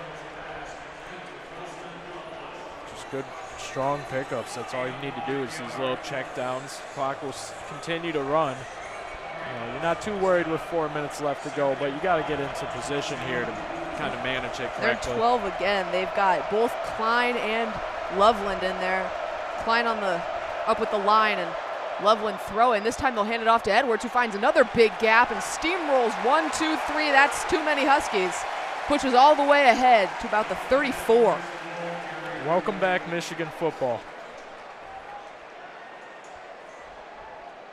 Pile driving through a first down line is something we have not seen in a while. Good 12-yard pickup there. And Donovan Edwards, a little pep in his step again. And that's what Donovan Edwards did so well, was he was just a big guy, and it made guys miss. And we're finally seeing that again from him. Bredesen up with the offensive line and Klein. And they hand it back off to Edwards. Better defense from the Huskies this time, but still a gain of at least 2. And that's another story issue we've seen from the Wolverines, is not only does your not have a quarterback who feels confident, but you're the guy you expected to come into this season and replace Blake Cora and be your number 1 back is struggling to the point where he's not starting. So not only does it feel good to have a quarterback revitalization, Edwards, that could be the key here. Back in shotgun, Edwards will stay in. Tuttle to throw. He finds Edward on the outside. Edwards got his man missed. Going to try and juke him out, but thinks better of it. Steps out of bounds at about the 50 for a first down. I believe this will be coming back. I think hands to the face would be the call here, unless it's against the defensive line. It is against Washington. And you can hear the Maize and Blue faithful who are all underneath us. This is the Michigan sideline. Come to life. That's going to push them way ahead. And I was going to mention that the Wolverines didn't need to get, as big of a pickup because they have a weapon in Zavada right now. But obviously, scoring a touchdown would be great. Yeah, and that puts them in a lot better position. Huge mental mistake there by Bandes to kind of just an unnecessary 15 yards there for them. So Michigan needs to capitalize here as Tuttle goes under center. Fake the handoff to Edwards. There's a man coming. He's gonna have to throw it out of bounds, as that was Bandes flying in. I respect Tuttle's situational awareness there. Loveland looked like he was wide open. There was also a chance, if he wanted to, he probably could have taken off there. He had a lot of space to the right, just had to beat the guy on the edge. That free safety would have re-injured Colston Loveland, blindsiding him. So great pull back there and just throw it away, start up the clock. Back in pistol with Edwards. They'll hand it off. Edwards to the right-hand side. He's got a lot of space, and it takes 2 guys to bring him down for a gain of about 8. Good pickup of 8 there. 3rd and 2. There's a timeout. Forgetting that there is now a 2-minute timeout in college football. It hasn't been that way the whole calling career of ours. And there is something to be said about, it feels every day that college football turns more and more into NFL light. This is obviously one of the big ones.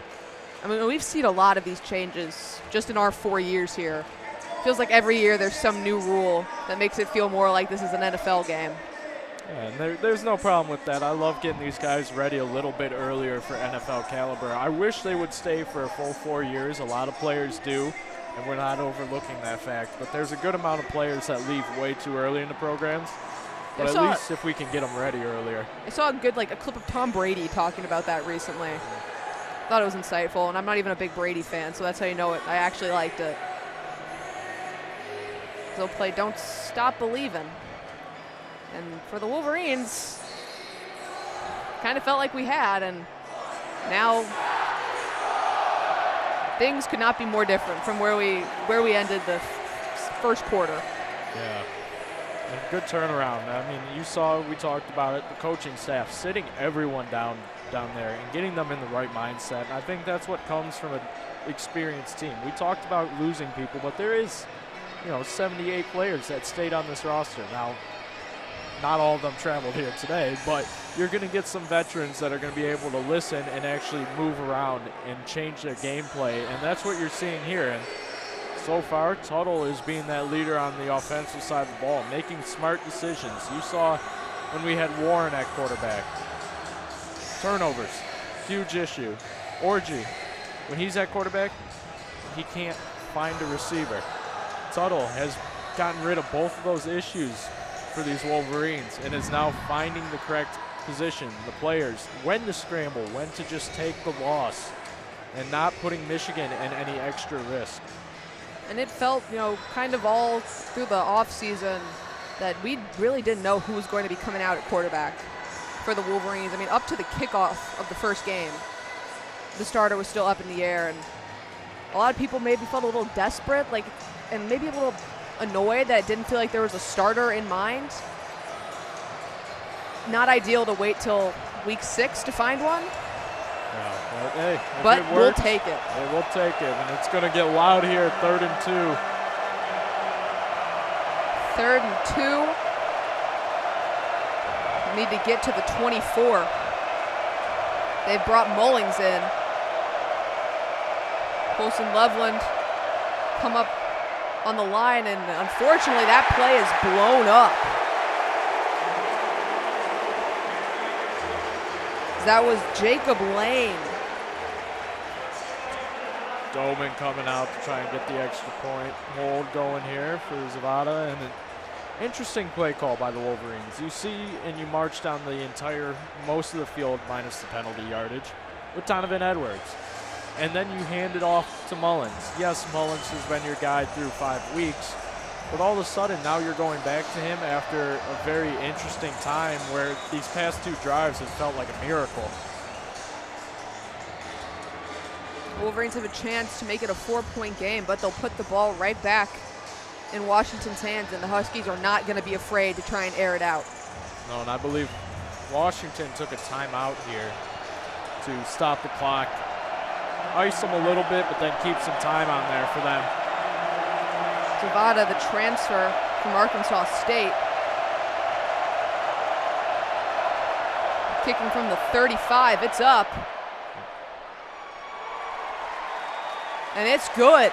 He has been mayhaps the offensive MVP this season. And another Dominic Zavada field goal makes it 14-10. It's funny the way we schedule things. We always get these couple transfers and then play their schools. Zavada a couple weeks ago against Arkansas State, he's been money since, and he's been the glue that we're kind of looking for. We lost Jake Moody to the NFL.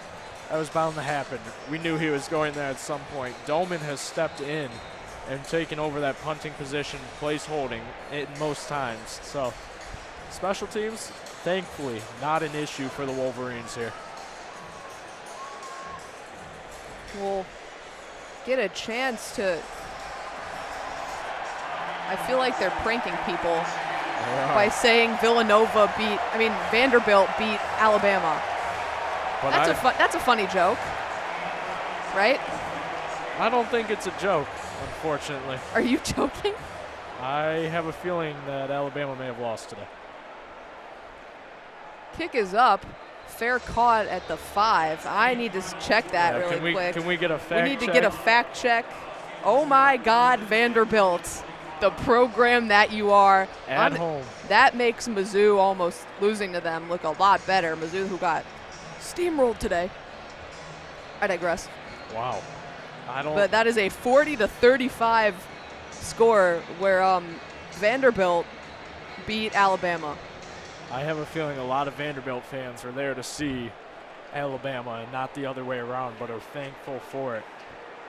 That's so insane. That's so crazy. Boise State showing no mercy to Utah State. Great. Hand the ball off to Davis. Davis up the middle.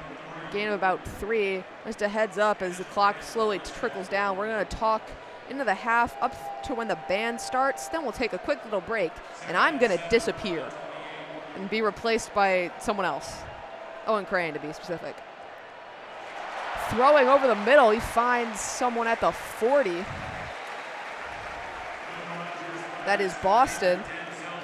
And like I mentioned, I knew that they were not going to be afraid to try and throw this quickly. Well, secondary is not a threat to the Huskies here. Handed off to Davis, but he gets gobbled up. Be expecting a timeout here from the Huskies for side. No gain. They're going to let the clock keep rolling, just falling underneath a minute, 59 seconds right now.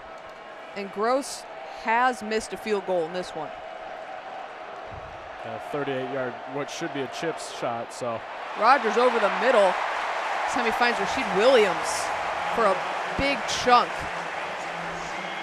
All the way up to 45. 42, my bad. Rogers dropping back to pass again. Pressure coming from the inside, but this time he finds a wide open Boston again for another first down, and they're all the way down at the 25. Yeah, great play calling here. Just utilizing the middle of the field when the defensive backs are expecting to go to short sideline passes to stop this clock, and they're not afraid to push the clock a little bit with 38 seconds left on the 26. Rogers dropping back again, looking over the middle of the field. There's about 5 Wolverines there right now. Looks like the ball, someone tried to rip the ball out of their hands.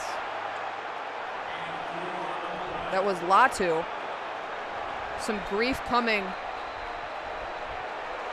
from the Washington student section, as Washington will call a timeout with 17 seconds left. I think they saw some kind of penalty on the replay there, whether it was horse collar, hands to the face mask, something like that. I believe it was a face mask, and then it was a lot of complaining from the student section of letting a free 10 seconds run off the clock. You know, we talked about the missed field goal. This is not even from the 25 that makes it a 37-yard attempt. He missed it from a yard further earlier, so something to look at, and I guess have trust in your kicker, but it seems like a weird spot where you were moving down the field and under a minute offense.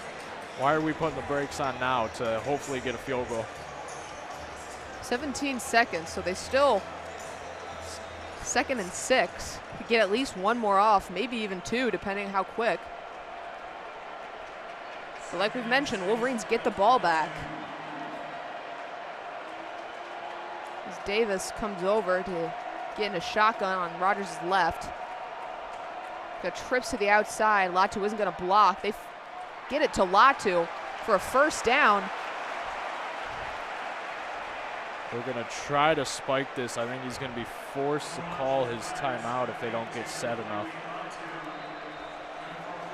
And the clock was not running. They're going to look deep to the end zone. They've got Boston, and it's too far. He picked up that first down, so they had to set the chains. So they rushed that play without any need there. And I believe they're bringing in a big package here. Could be the field goal kicking team, and it is. So they're going to go for this right off of the 11-yard, so it's going to be a 23-yard try here. They had Boston in the left corner of the end zone, but just threw it too far. And once again, Boston had his man beat. If that throw had been better placed, that was a Husky touchdown. And instead, it's going to be a kick for Gross who's already missed one in this game. And it's getting loud over here on this sideline, and here comes a timeout from Michigan. Wolverines trying to ice them a little bit. 4 seconds left in the second quarter, 14-10. It's starting to get a little chilly. Getting a little chilly here. This would stink in like a month. Yeah. This would. I'm glad we're getting this out of the way early. And I've been told by everyone who like finds out we're tourists, like, oh, you got in. This is like the last nice weekend of the year. Yeah. And I was like, oh yeah, it's fine. But now knowing that we were up here, just exposed, I'm very grateful we got the last nice weekend of the year. Very grateful. I was getting a lot of weird looks walking around in shorts today when it was 55 this morning, and I was like, well, not terribly cold, but still not pleasant.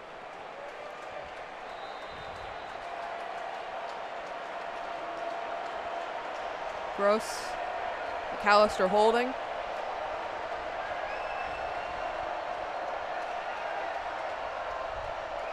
Here comes the snap. The kick is up. And it's blocked! The kick is blocked!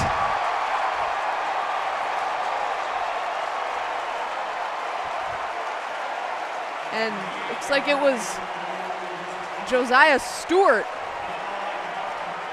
on that one, and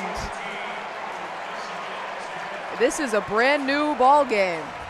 Going into half, huge momentum builder. You had 2 good drives from your offense that scored in 7 and then 3 points. And now all of a sudden, you just prevented another field goal. So you're going down 4 into the locker room, but this is not game over as it looked like early into the second quarter. Great turnaround by Michigan. And if you're the Huskies going in the locker room here, you have to kind of calm your team down. They're playing on a big stage. This is Big Ten football. Welcome to it. Your team is 1-1 in the conference. You're trying to sneak away to become 2-1 and make Michigan 2-1 as well. So calm your guys down in the locker room, and they got to come out firing again like they did.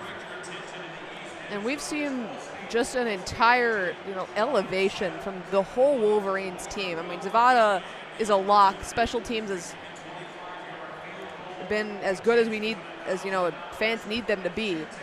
Defense there, stepping up big on that blocked kick, not letting things get too far away from them. They give them some big chunk plays, but nothing too deadly.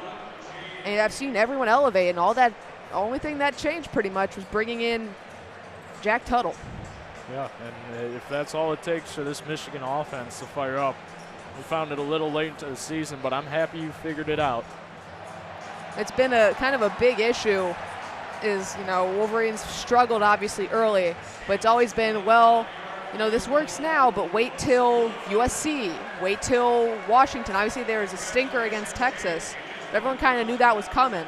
And in those 3 weeks, it's been a lot of, this works for now, but we need something different.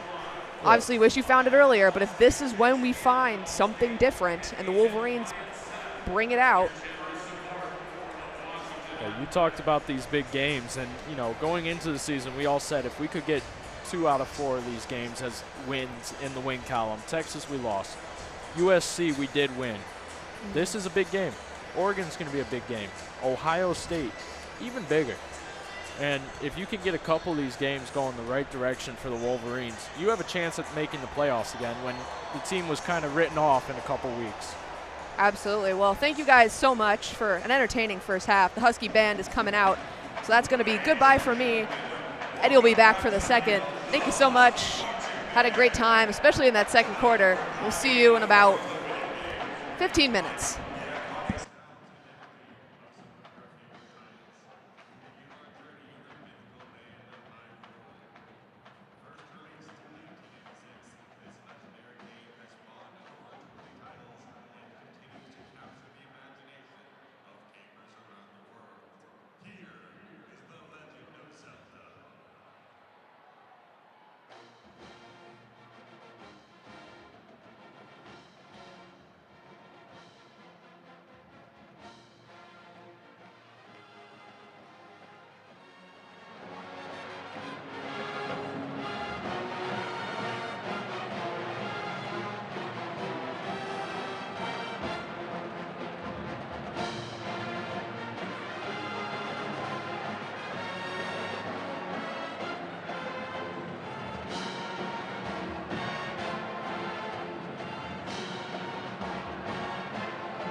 its debut in 2001, Halo has sold over 81 million copies and revolutionized the first-person shooter genre. Prepare yourselves for a heroic showdown as the Husky Marching Band takes you into the universe of Halo.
Huskies of Washington up 4 after a half here in Seattle.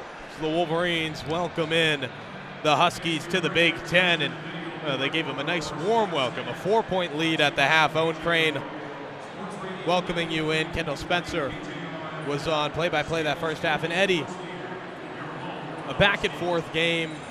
The Wolverines unable to convert at first. They bring in Jack Tuttle, of course, back from injury at the quarterback position, and things start to improve. Your thoughts on that first half? Michigan looked very down in the dumps to begin with, and then bringing in some new blood, some new life. Kendall and I talked about this in the first half. It's one of the best things that the Wolverines could have done to fire up this offensive side of the ball. Defensively, the Wolverines will be beat in the secondary. That's how they have to play and adjust to that. But by bringing in some of that new blood and having Jack Tuttle as the starting quarterback for this rest of this half, or at least we're hoping it stays that way, I think it's great for this Wolverines offense. And you saw Donovan Edwards become Donovan Edwards again. It was amazing to watch him shoot up individual gaps in the middle of the field and just run for gains over 10 yards finally. Well, it's sure been a while since he did so. He comes out in that second quarter kind of with Tuttle and finally looked like his old self. Look at first half stats. Alex Orchie threw for only 15 yards, 3 for 7. Jack Tuttle 3 for 4, 26 total yards.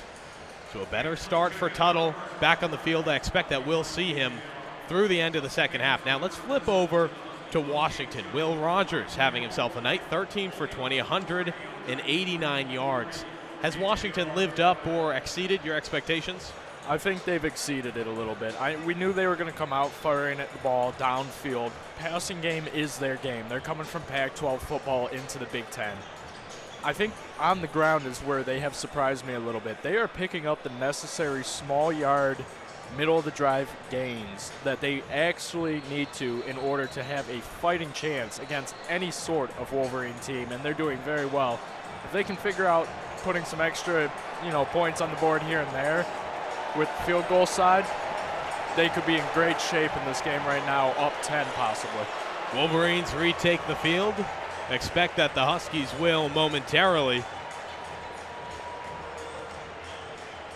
163 total yards for Michigan, 283 for Washington. So Washington has just outplayed Michigan offensively so far.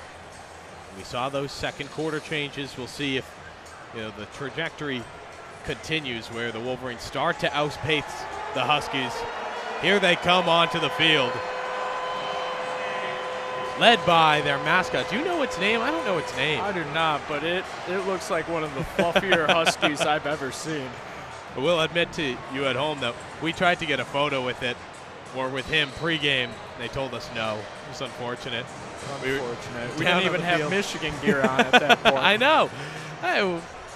Something must have given us away. Probably the blue suits. And you have a Michigan backpack. I didn't have it at that point. Yeah. They just didn't like us. They didn't like the blue suits. Yeah, they had no time for us to take a photo with their mascot. That's all right. Just under 4 minutes until we get started with this second half. An unranked Washington up 4 points over number 10 Michigan. Swing around the league here real quick, and Kendall and I touched on this when they put it on the scoreboard. Vanderbilt taking down Alabama. Oh, how about that? Vanderbilt at home, 40-35. Alabama was the talk of the town after taking down Georgia last week, and that amazing high-scoring game. 17-year-old wide receiver playing in his first under-the-lights game, and to come out the next week and get taken down by Vanderbilt. Good for Vanderbilt. They've had some big wins against, Mizzou. They fought hard, all these teams, and finally getting a little bit of their flowers. But you're also looking around the league, and Big Ten struggling today. It's either no close games. It's either big win, blowout wins, and I know a couple games are happening right now. So whoever wins this game puts himself in a good position for the Big Ten Conference, as Michigan will either go to 3-0, probably towards the top half of that conference, or they'll fall to 2-1 and be tied with Washington. Washington will make a jump up if they go to those standings, and it's interesting to see these West Coast teams, how they intermingle into this Big Ten Conference. It's been an exciting start to the 2024 football season. I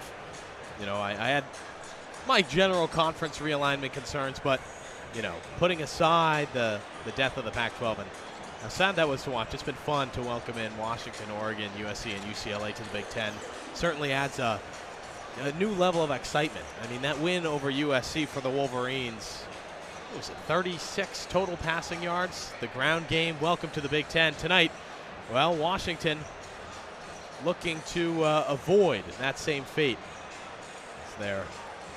Washington's quarterback, Will Rogers, trying to keep them out of that fate. I mean, this is nothing new to these teams. Although Washington's new into the Big Ten, we've played multiple times, night games on the road. Both teams we had contracts in the past where we paid them money to come and visit us, and, we got the better of them winning the last 3 in a row. But Washington trying to flip the script here as the Huskies are just storming down the field. They kind of got to find a little bit of that early momentum that they had in the first quarter where they were controlling both sides of the ball. Right now, they seem to have the offensive ball still going, getting some stops here and there, but still going. And the defensive side is now what is slacking once Tuttle stepped in. We'll see how the Wolverines do. Exactly a minute till second half. Kickoff, they'll dim the lights in here, get everyone set. The sun's starting to set, 6:18 Pacific time, 9:18 Eastern. So we close out a college football Saturday with a close one here in Seattle. Closer than I think I expected it to be, of course. Some people predicted Washington would win this game tonight. And we'll see. Plenty of time on the clock. A rejuvenated Michigan offense under the direction now of Jack Tuttle. And the Huskies happy with a 4-point lead over number 10 Michigan. And I don't know how Vegas gets it right every time, but 1.5 points right now. It was looking good. In the beginning, it wasn't. Both teams return to the field. Clock ticking down. And the halftime clock will expire.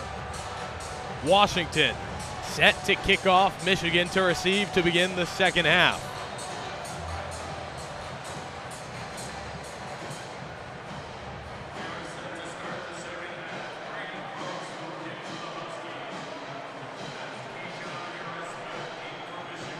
So Grady Gross to kick off. Harris deep for the Wolverines. Here's the kick. Up, drifts down to the Michigan 20, and a fair catch is called. Owen, what would you like to see here from the Wolverines? You went into half with momentum. How would you like to see them respond on this first offensive drive? Well, I'm looking at this Michigan offense. They're strong on the ground. I think the Wolverines have to make the best of Kalel Mullings and Donovan Edwards. Edwards looking good tonight. Switch them up, keep the offense on their toes, and then if Tuttle can do it, turn to the passing game. This is a team that probably prepped a lot for Orgy. It didn't work. Tuttle comes in. His first appearance so far this season after he was out with the UCL tear. We'll see how things work out. 15 minutes on the clock for the third quarter. 13 seconds to go on the play clock. Tuttle takes a snap. Quick handoff. Kalel Mullings runs up the middle. And a big gain just short of the first down line. Yeah, great pickup there. Just finding the hole on that left side. Defensive side of the ball. The Huskies were calling out a run to the left and still able to get a pickup of 7 there. Kalel Mullings, and fantastic play call by the Wolverines to just settle back into this half. Second down and 3 after a gain of 7 for the Wolverines. Colston Loveland in motion. Tuttle sitting in the shotgun with Mullings to his right. 10 seconds on the play clock. Here's the snap. Tuttle shuffles back, looks left, and it's a complete pass to Loveland. Flags have flown.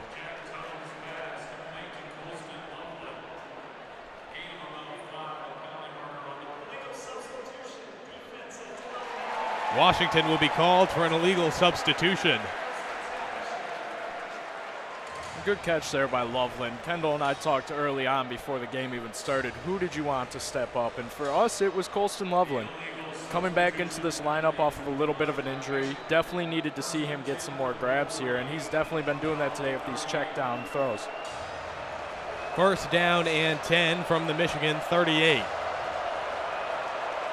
Tuttle under center. Kalel Mullings the single back. 14 to go. Here's the snap. Quick handoff. Samaj Morgan cuts left and picks up a few yards before he's pushed out.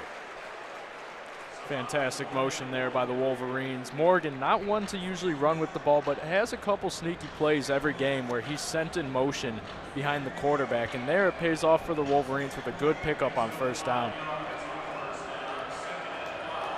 A gain of 5, so second down and 5. 13 and a half to go in this second quarter. 14 seconds on the play clock. 2 receivers on each end of the line. Here's the snap to Tuttle out of the shotgun. Pocket collapses. He shuffles, now cuts right, and the referees blow the play dead. It's going to be a false start on the Wolverines there, and very late call for that whistle to come in as Tuttle had 4 seconds of scrambling. Was really late. So Michigan's pushed back. It was second and 5, now second down and 10.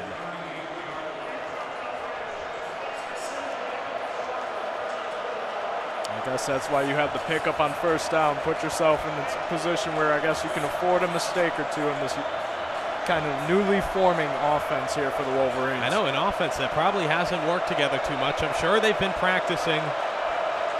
But Orji out, Tuttle in, one of the big storylines. Second and 10. 13 seconds on the play clock. Receiver in motion. Here's the snap. Fakes the handoff, and pass intended for Kalel Mullings is a little bit short. Incomplete. So one thing I've kind of picked up here on Tuttle is his eyes are very telling of where he wants to go to right now, and I think once he builds a little more trust behind his arm, he'll figure it out, but he's got to fool the defense a little bit more to get those open receivers again. Kind of telegraphed the pass. A lot of noise in the stadium now. Tuttle working out of the shotgun, claps his hands. Now moves up to his center. Looks to be Kalel Mullings, the back. Here's the snap. Tuttle shuffles back, time in the pocket, looks downfield and connects with his receiver. First down, Michigan, a complete pass to Amorian Walker. Fantastic by Jack Tuttle, letting the pocket develop, letting him get across the field right past the 40-yard line before going out and firing that ball downfield. Great pickup by the Wolverines, not pressured there in that longer situation of downs. And if they can do that and keep driving down the field, we're getting glimpses of the young Wolverines from last year starting to make plays like they were taught how to.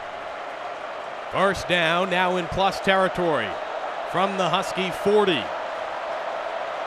Tuttle talking to his offensive line, steps back to the shotgun. 4 seconds on the play clock. They have to get this off. Time expires. Here's the snap, handoff. Kalel Mullings runs up the middle, brushes off 2 tackles, and finally brought down after a gain of 5. Tuttle taking his time, letting that playing clock work down, and the Mullings-Edwards going back and forth here every single play is really working out for this Michigan offense, and they're using it in a different formation than film has shown in the past, and I'm really enjoying watching it up here. Ultimately a gain of 6, second down and 4 from the Husky 34. Tuttle back in the shotgun. Is that Edwards or Mullings at the back? I can't get a read on the number. I believe Edwards. Looks like Edwards. Here's the snap. Tuttle, handoff to Donovan Edwards. Actually, Tuttle held on to it. God, fakes me out, and he faked out the defense pretty well too. Enough to big pick enough up the gain. first. Moves the chains.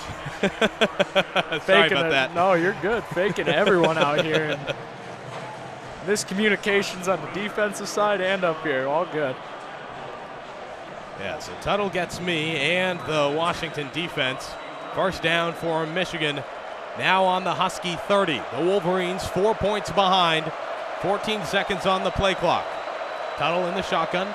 Edwards to his left. Receivers in motion. Here's the handoff to Edwards. Tries to cut up the middle. Only gains a few. I guess sometimes all you got to do is ask. I talked with Kendall earlier, and we were talking about how the yards were just very lopsided. Now looking at Washington, 283 in total offense, or total yards, and then Michigan, slowly creeping back up. Now we're at 216, so definitely fighting back here and more of an even strength game as we are seeing score-wise as well. Edwards gained 3 on the play, 2nd down and 7. 2 receivers way left. Tuttle in the shotgun with Edwards to his left. Samaj Morgan in motion. Here's the snap. Tuttle shuffles back, connects with Morgan left side, 20, 15, pushed out at the 10. A 1st down and more. The Wolverines knocking on the door of the red zone. Just a blown defensive play there that allowed him to get so much motion to the outside, fight up for that extra 10, 15 yards against the sideline, and now the Wolverines in the red zone yet again. Excellent offensive play. It'll be 1st and 10 from the Husky 11. Empty backfield. Tuttle calls in Donovan Edwards. Now in the shotgun. Claps his hands. 5 seconds play clock. Here's the snap. Handoff Edwards. Cuts right and brought down quickly.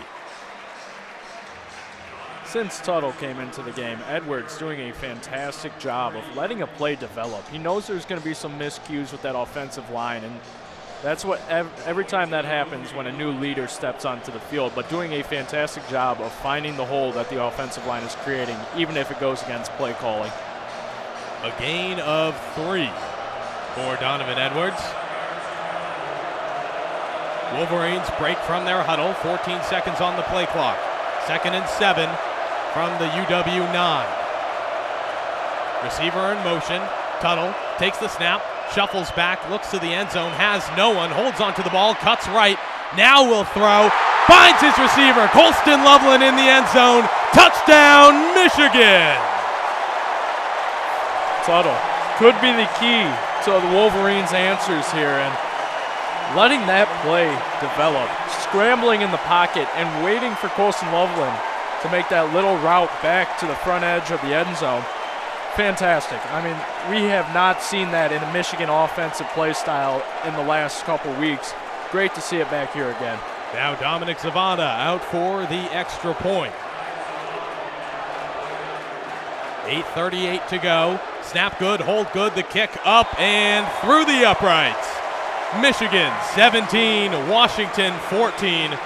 For the first time tonight, the Wolverines have a lead in Seattle. Washington fans getting a little bit of PTSD here of Michigan driving down the field, up and back, stopping them, and then driving yet again. So something the Huskies need to work on is that defensive side of the ball.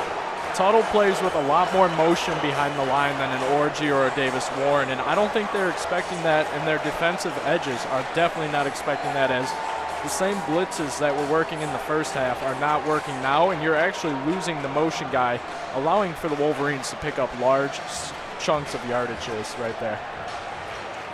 A lot of purple in the stands today, but plenty of maize and blue. You might have heard a little bit of a "Let's Go Blue" chant there after the Michigan touchdown. A lot of maize and blue representation, something the Wolverines have been relying on. We've seen Michigan head coach Sharon Moore up and down the sideline all game on big 3rd downs, calling for some noise from the Michigan fans, and testament to how well the Wolverine faithful travel. Michigan up 3. We've talked about how Donovan Edwards kind of, popped out of his shell once Tuttle stepped in. Is that the change in leadership? Is it a change in pacing in the game? What are your thoughts, Eddie? I believe Edwards is called on more with a new and another quarterback in this situation. With Edwards, especially when it's a mid-game play, Edwards is that veteran there. He needs to be that leader, and he's definitely showing this, and I think this is how he should use his leadership, and it's when you're in kind of these down game situations, the offense needs a little bit more kick behind them, and he's providing that spark that these guys are really feeding off of. And now look at that. Michigan has a lead in the second half. Everything's back to normal for the Michigan faithful in their mindset.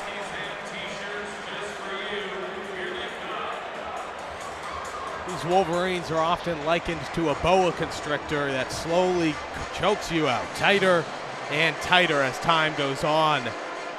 Looks like we're on pace for that tonight, but a big next drive for this Michigan defense. How will the Huskies respond Our friend in red with NBC for the TV timeout sitting on the field. His clock says about 22 seconds until we get back to the game of football.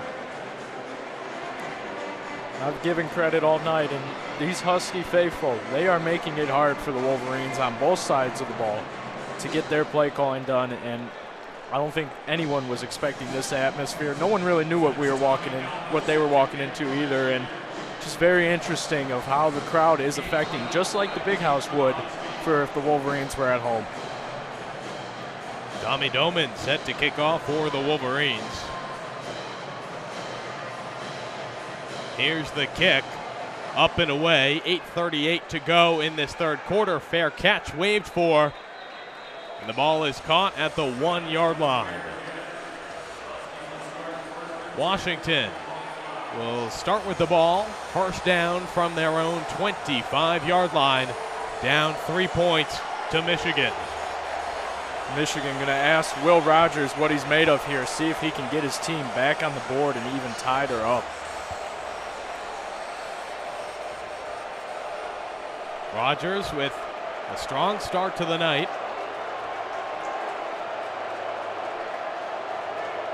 Now with an empty backfield. First and 10 from the Washington 25. 8:38 on the clock, 12 seconds on the play clock. Here's the snap, quick lateral pass, caught by a receiver for a loss of a yard. Big Kenneth Grant down there to make that tackle, moving off the line and getting active behind the line of scrimmage, and perfect defensive call to stop that little short out route. Second down and 11. Rogers sitting in the shotgun, takes the snap, shuffles back. Pocket collapses, but he connects with Jonah Coleman left. He'll gain 5, 10, finally brought down after a 12-yard run. First down, Washington. Credit to Rogers for standing in that pocket.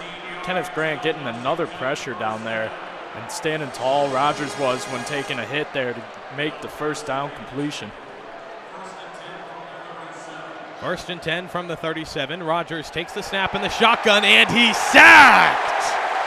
Josiah Stewart, have a day. Just a burst of energy from the outside edge there, and he had no chance in that pocket, Rogers. And not much you can do there when you blew up a play just like that. Rogers sacked for a loss of 7. Second down and 17 for the Huskies. 15 seconds on the play clock. Rogers, an empty backfield, shuffles back, connects with his receiver. Catch is made by Giles Jackson, who picks up a few extra yards after brushing off the first tackle. Missed tackle there by Zeke Berry, kind of got the bump up to nickel for this game due to some injuries, and showing that he's adjusting to the position there for the Wolverines and could be a factor to target for Rogers and the Huskies. Big run for Jackson earns the first down. Here's the snap, handoff. Jonah Coleman blasts up the middle. A big gain. Finally brought down after a gain of 8 yards. This is the Huskies team we saw in the beginning of that first half, just plowing down the field quick and with some tempo to keep these Michigan defenders tired. Rogers in the shotgun, one receiver left, 2 right of the line, 20 seconds on the play clock. Here's the snap to Rogers, the handoff. Jonah Coleman cuts right and is blocked quickly. He ran into multiple bodies. I think it was Josiah Stewart, the main tackler. No in between here for this Michigan defensive side. They either blow up the play or they get beat by 40 yards. So interesting play calling that is sometimes working in their favor. No, mark him down, a loss of 1. Third down and 5. Empty backfield for Rogers. From plus territory, here's the snap. Pocket collapses and an incomplete pass. Intended for Denzel Boston. The pocket collapsed, and under pressure, Rogers had to throw it away. TJ Guy with the pressure there and just getting all up in the face of Rogers to make that throw incompletable and thrown into the turf right around the 50, forcing the punt here from the Huskies. Huge for the Michigan Wolverines as they're up 3 now, getting a ball for the first time with a lead. Huskies forced to punt. Jack McAllister in punt formation. Deep for Michigan is Tyler Morris. He'll call for the fair catch, and the ball heads all the way out into the end zone. A touchback for the Wolverines, who will operate from their own 25-yard line. We'll see how Michigan comes out firing. It's the first instance in this game that they've had a lead and the ability to possibly just slowly run down the throat of the defensive side of the ball. And is that going to be the game plan with Tuttle? Is Tuttle going to keep going in the air and finding these little checkdowns? It's going to be very interesting to see how the play calling changes once up, even though it's one score, still up. That defensive stop there for the Wolverines, huge. All the credit, I think, to Josiah Stewart. A huge sack, a few important tackles. The Husky offense stuffed just past the 50-yard line, forced to punt. Another chance to watch how the Wolverine offense does under the leadership of Jack Tuttle. It's going to be very interesting because this is going very well for the Wolverines. And now they have a choice. Do they continue to keep this game plan up for the rest of the season? Now, very early into this game, plenty of time left still, but we have not seen this offensive rhythm with the Wolverines this season. And the Huskies, they've been pretty consistent offensively. They've had this all year long. Will they keep Tuttle in this position? Is it an orgy and Tuttle kind of switch off here? We'll have to see next week, but this is fantastic gameplay from the Wolverines so far. And the Huskies have a big calling here to step up for a stop. Washington needs a stop, and they need it badly. 5:29 to go in this third quarter. Down 3. Their first deficit all game. Now, one change from Michigan Stadium that you'll notice here at Husky Stadium is in-stadium advertising, which I'm never a huge fan of, but I sure would love to be in the McDonald's Lucky Row. Earn myself a Big Mac. I still can't get over this stadium. This is everything that I was expecting and more. It's gorgeous, man. Was not aware of, these high-deck seating. A little freaky to look I would have straight called down. this isn't seating, man. This is the photo deck. Yeah, this is Visiting student radio doesn't exactly get the best digs, but we're no complainers. We are all the way up on the south end. We can watch the sunset over the mountains in the distance to our right, hovering over the water. Straight in front of us, a beautiful stadium, sold out tonight, filled with purple and plenty of maize and blue. Wolverines up 3, both teams back on the field, 5:29 to go in this third quarter. Jack Tuttle back out there, Kalel Mullings to his left, make that right. Some motion along the line, here's the snap, handoff Mullings, cuts left, evades a tackle, spins and trips himself up. Short gain. great pickup by the Huskies there to keep that defensive line moving to the right with Mullins the entire way of that play and kind of containing him behind his own offensive line there.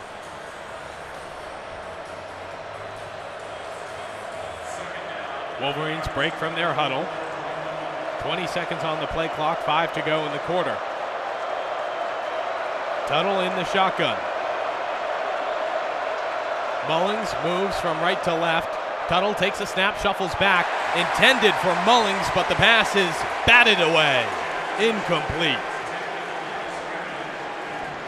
Fantastic breakup there. I mean, just last second instinct reaction there to put a hand up on number 52. And he just got all of it, not even a fingertip. And it's getting loud in here now for this third down. A lot of noise here at Husky Stadium. Third down and 9. 4:49 to go. 13 seconds on the play clock. Loveland in motion, right to left. Tuttle in the shotgun with Mullings to his right. 3 seconds on the clock. Here's the snap. Tipped. Pass intended for Colston. Loveland is tipped at the line and incomplete. Wolverines are forced to punt. Huskies defense answered the call. They knew their offense just went out and didn't do anything of productivity. And they came out. They shut down a Michigan offense that has had nothing but momentum since 10 minutes into the second quarter. Tommy Doman set to punt for Michigan. Denzel Boston is deep for the Huskies. Punting from the 9-yard line. The punt up and falling around the 45. Boston calls for the fair catch and brings it in at the 44.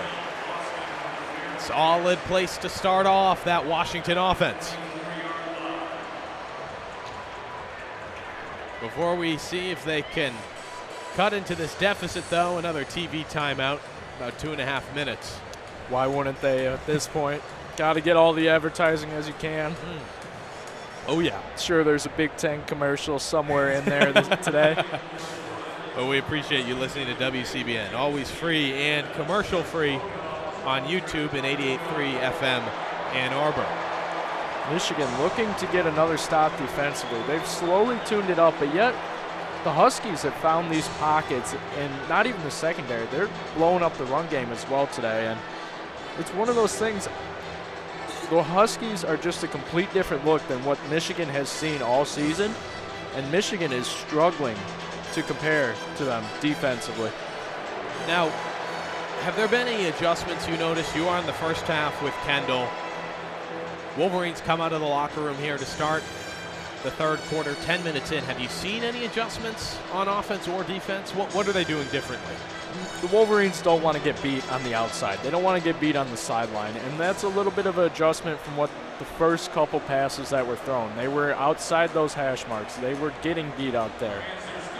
But the Huskies have seen that. They're now throwing across the center of the field and having no concern. They had one almost pickoff.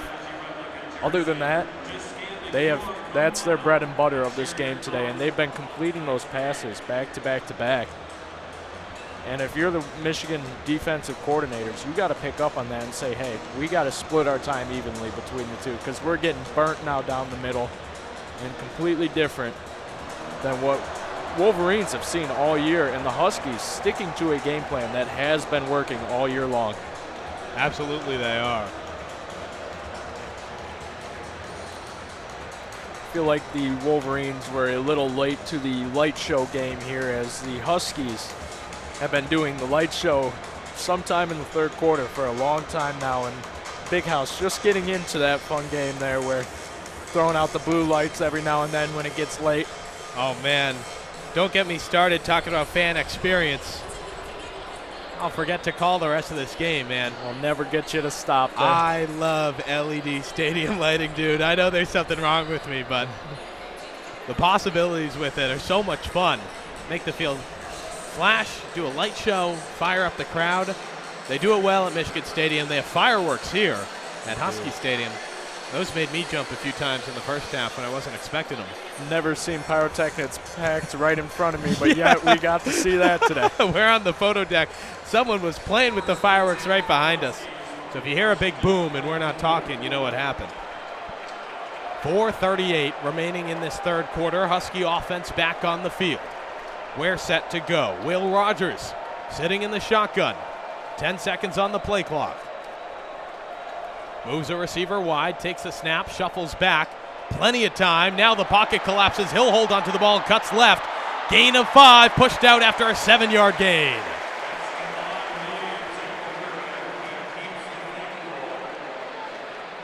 Interesting there by Barham, getting outran by Will Rogers, and smart call by Will Rogers. That's why he's the leader on this offensive side of the ball, knowing not to make a mistake in the throwing game and just trying to pick up a short gain in the running, and he picked up a lot more than I think he was expecting. 2nd down and 2, so they'll give him 8. 16 seconds on the play clock. Rogers operating out of the shotgun. Excuse me, it was Damon Williams. And a quick handoff. Jemiah Hunter on the run, earns the first down and more for the Huskies.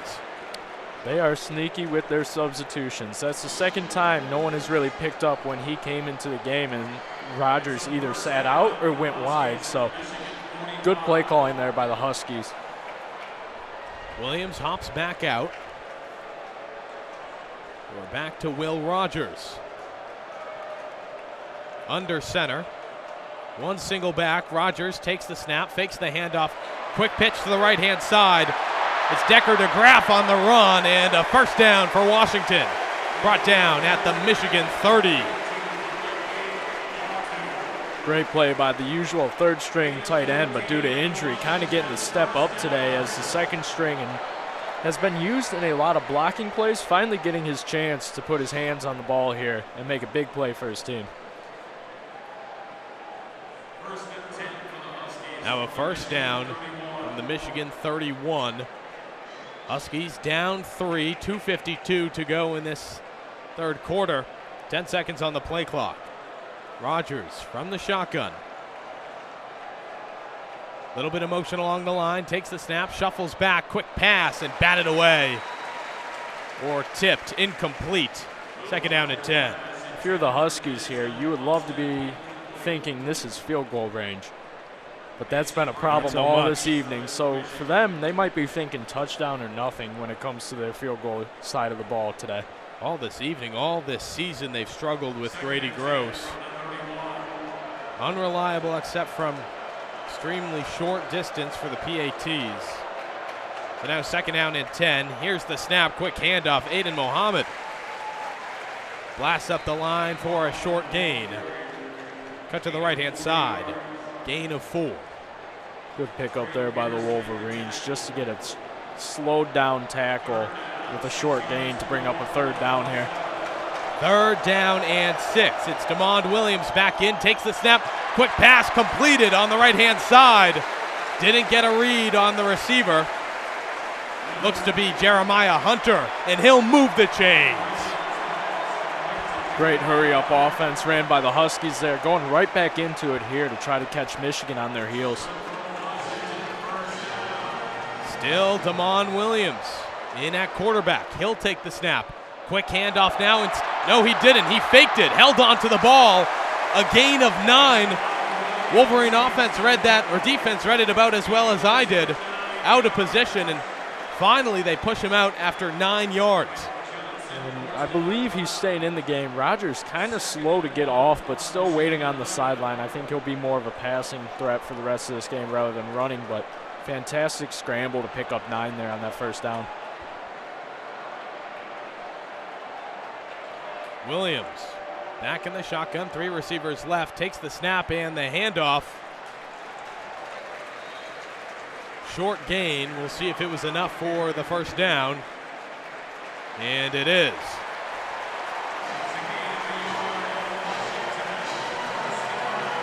First down and goal. Ball just inside the Michigan 10-yard line. Huskies playing hard Big Ten football there, just running it up the gut, getting that yard and a half to get this red zone first down, and first and goal now, and they got a whole bunch of plays. You are 10 yards out, you got 22 to work with pretty much. You can throw the ball, you can run the ball, whatever you trust the most right now, you can do. 40 seconds left in the half. Here's the snap. Williams holds on to the ball, cuts to the right-hand side, finally trucked out a play. Huskies want a flag. Big hit there by Jair Hill. Little late into that, right against the sideline border where you don't touch a quarterback, and the crowd here is not happy with that call, as I think they got it right, where they probably should have had a flag and a free first down there. Secondary rain of boos after the replay on the video board. I think you're right. The Wolverines escape with this one. Second down and 11. Second down and goal, 11 to go.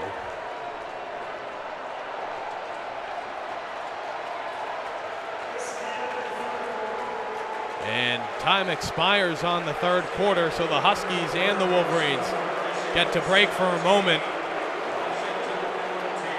Already angering a already fed up crowd here with the past results of Michigan and Washington games, and very interesting, just a no flag there. They haven't had a bunch of penalties on either side of the ball for either team today. There's one big unsportsmanlike hands to the face that made an impact. Other than that, this has been a relatively clean game, and that's kind of what you love to see. Let them fight it out. We still have a close game without any involvement, and if you're that ump on the sideline there, I think it's too close to call in this close of a game. I don't know about you, Eddie, but I haven't seen too many missed calls tonight. I think the referees are letting them play. Maybe a little bit more can fly tonight than is expected in the Big Ten, but up until that, you know, maybe if you're a Husky fan, no glaring missed calls, missed reviews by the officials. I would have to agree with you. I have not seen any missed calls that were blatant and could have been a result such as that one right there. Going back to your light shows here and getting distracted when they black out the field here and now doing more light stuff. And great atmosphere out here in Seattle, and I would come back anytime. The flight was a little longer than one would have expected, but it's a fun time. We got to watch a great sunset and fantastic athletic complex here. Been an excellent trip. You can see the lights reflecting off of us now. They come back on, dim them again. Let's talk about our trip down. You flew direct. It took a little while across the country, right? But generally enjoyable. We're very grateful to WCBN to have the budget to put us in a hotel. Some fireworks set off, get everyone set for the fourth quarter. Now, I flew a connection, Frontier Airlines. But you know what? I'll take it. Took me about 10 hours to get down here. I went from Detroit down to Phoenix, Arizona, and then back up. Real good for the climate. But it cost me $80. So. That is fair. That is fair. We'll take it at some point. So I waited a little too long, and you know what? I was going with ease for direct flight there. That's what I should have done. I'm going to seriously regret my itinerary on the way home when I had an overnight layover in the Denver airport. I feel like I'm at a Purdue basketball game with the music blaring in here, but we'll survive, and we will make it back home after a very fun trip for WCBN, and again, very thankful to be out here. Not something that we would have been on our radar when we first started WCBN a couple years ago. Not something that would have been on our radar until the summer after sophomore year. Very true. 1 year ago, Washington and Oregon announced that they would be joining the Big Ten. They announced it a year after USC and UCLA initially announced it. So after a year, the Wolverines arrive in Seattle for their first conference game against the Huskies, and they hold a 3-point lead, 17-14.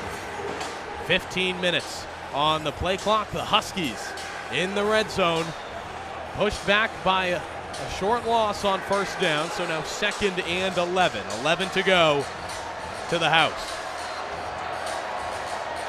Huskies need a score here of some sort, even if they trust the chip shot. Get themselves back in this game and get some momentum going back their way.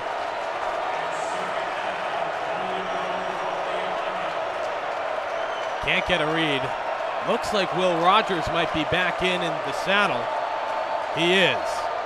Shotgun formation for Rogers. He'll take the snap, shuffles back, pocket collapses, and he goes down. A loss in the red zone for Rogers. TJ Guy yet again, him and Kenneth Grant just tag team pancaked on that sack. Very impressive. Man, I would not want to be Will Rogers there.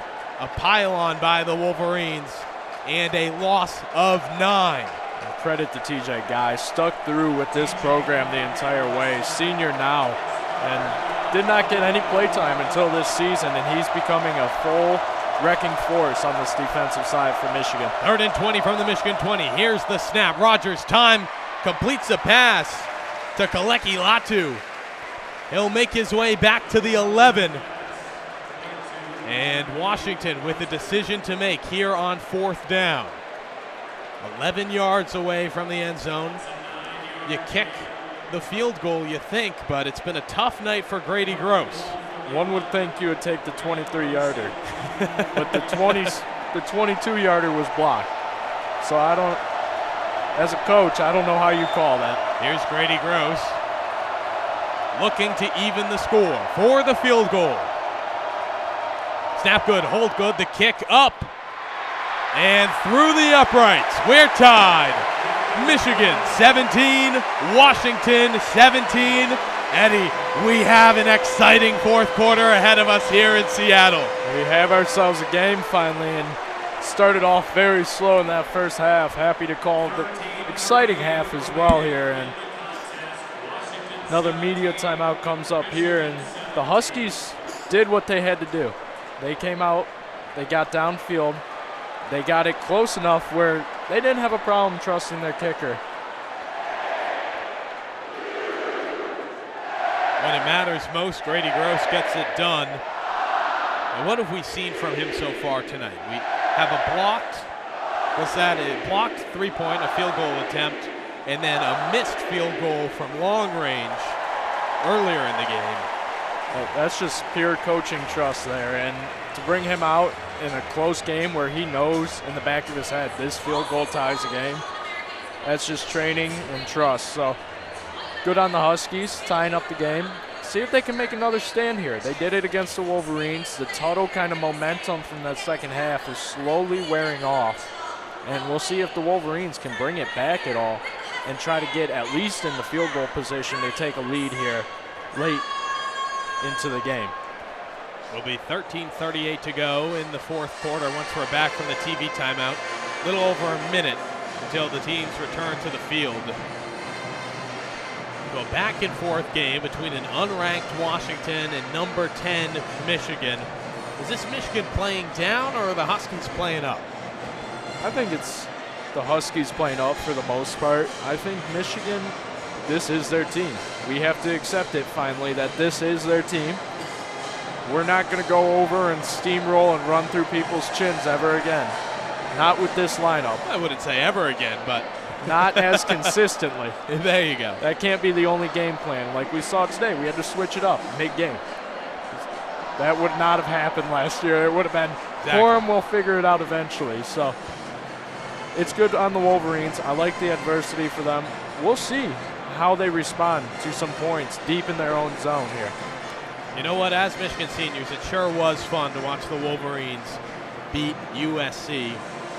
An upset over a better-ranked USC with less than 40 passing yards, but you can't do it all season. That's been proven tonight. Tuttle now at the helm for the Wolverines, who are set to receive the ball. 13:38 to go in the fourth quarter. We are tied 17-17.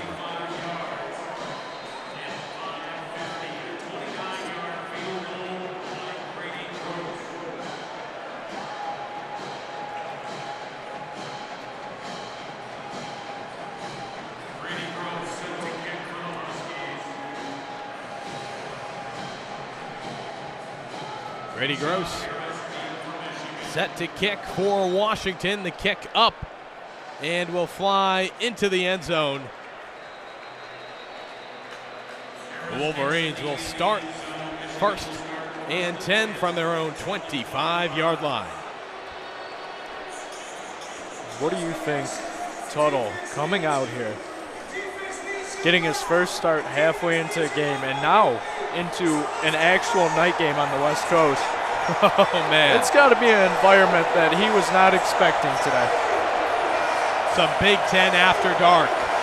A nice way to start their playing time with Michigan this season. Tuttle in the shotgun. Donovan Edwards to his right. A little bit of motion along the line. 14 seconds on the play clock. Here's the snap. Tuttle handoff to Edwards. Picks up 2 as he cuts right and is quickly brought down. You get used to hearing Big Ten after dark there. Yeah, I'm missing those Pac-12 games when you come home and there's nothing else on TV. And love it. I'm sure the Big Ten loves it too. A whole new window to sell advertising. I'm sure they do. 13:15 to go in the fourth. 20 seconds on the play clock. Tuttle in the pistol. Donovan Edwards, the back. Some motion along the line. Tuttle claps his hands. Here's the snap. Handoff, Donovan Edwards, who fell. No one touched him. He tripped. And another short gain. You can see the frustration out of him there. And he was eyes wide open, glossy, looking at that hole that the offensive line opened up for him. And a little mental error there, and all good. Recoup here, and a little bit longer of a third down than the Wolverines would like. How about this noise? Third down and 7. Tuttle in the shotgun. Motion along the line. Play clock at 9. Tuttle taking his time. 2-1 on the play clock. Here's the snap. Tuttle shuffles back. Pocket collapses. The pass incomplete. Intended for Marlon Klein. He couldn't get a hand on it. The Wolverines will be forced to punt. Michigan fans groaning here, looking for a flag with a complete wraparound of an arm by the Husky defender there. And they already got a call to go their way deep in the red zone, and it gave them 3. Here, the Huskies get a little bit of payback, avoid the defensive pass interference to get Michigan set up for in punt formation. So Tommy Doman out to punt for Michigan. Denzel Boston awaiting the punt at the Washington 33, waves for a fair catch, and brings in the punt at the 32-yard line. After a TV timeout, the Huskies get another shot at retaking the lead here in Seattle. And now you flip the complete script here. Huskies now in control. You got 12:04 left. You got to get down into Michigan territory here. And then I think you play a little bit of clock management. If you think you're confident in your team to go and get a touchdown, you wind a lot of this clock down and you take your time, especially in the red zone with a couple of good runs to get some yardage.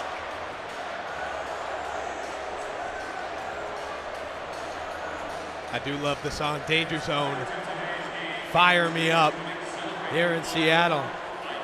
A little over 2 minutes before we get back. Dim the lights. Get the crowd into it. Good flyover before the game today, honoring that crew down there on the field with the Husky.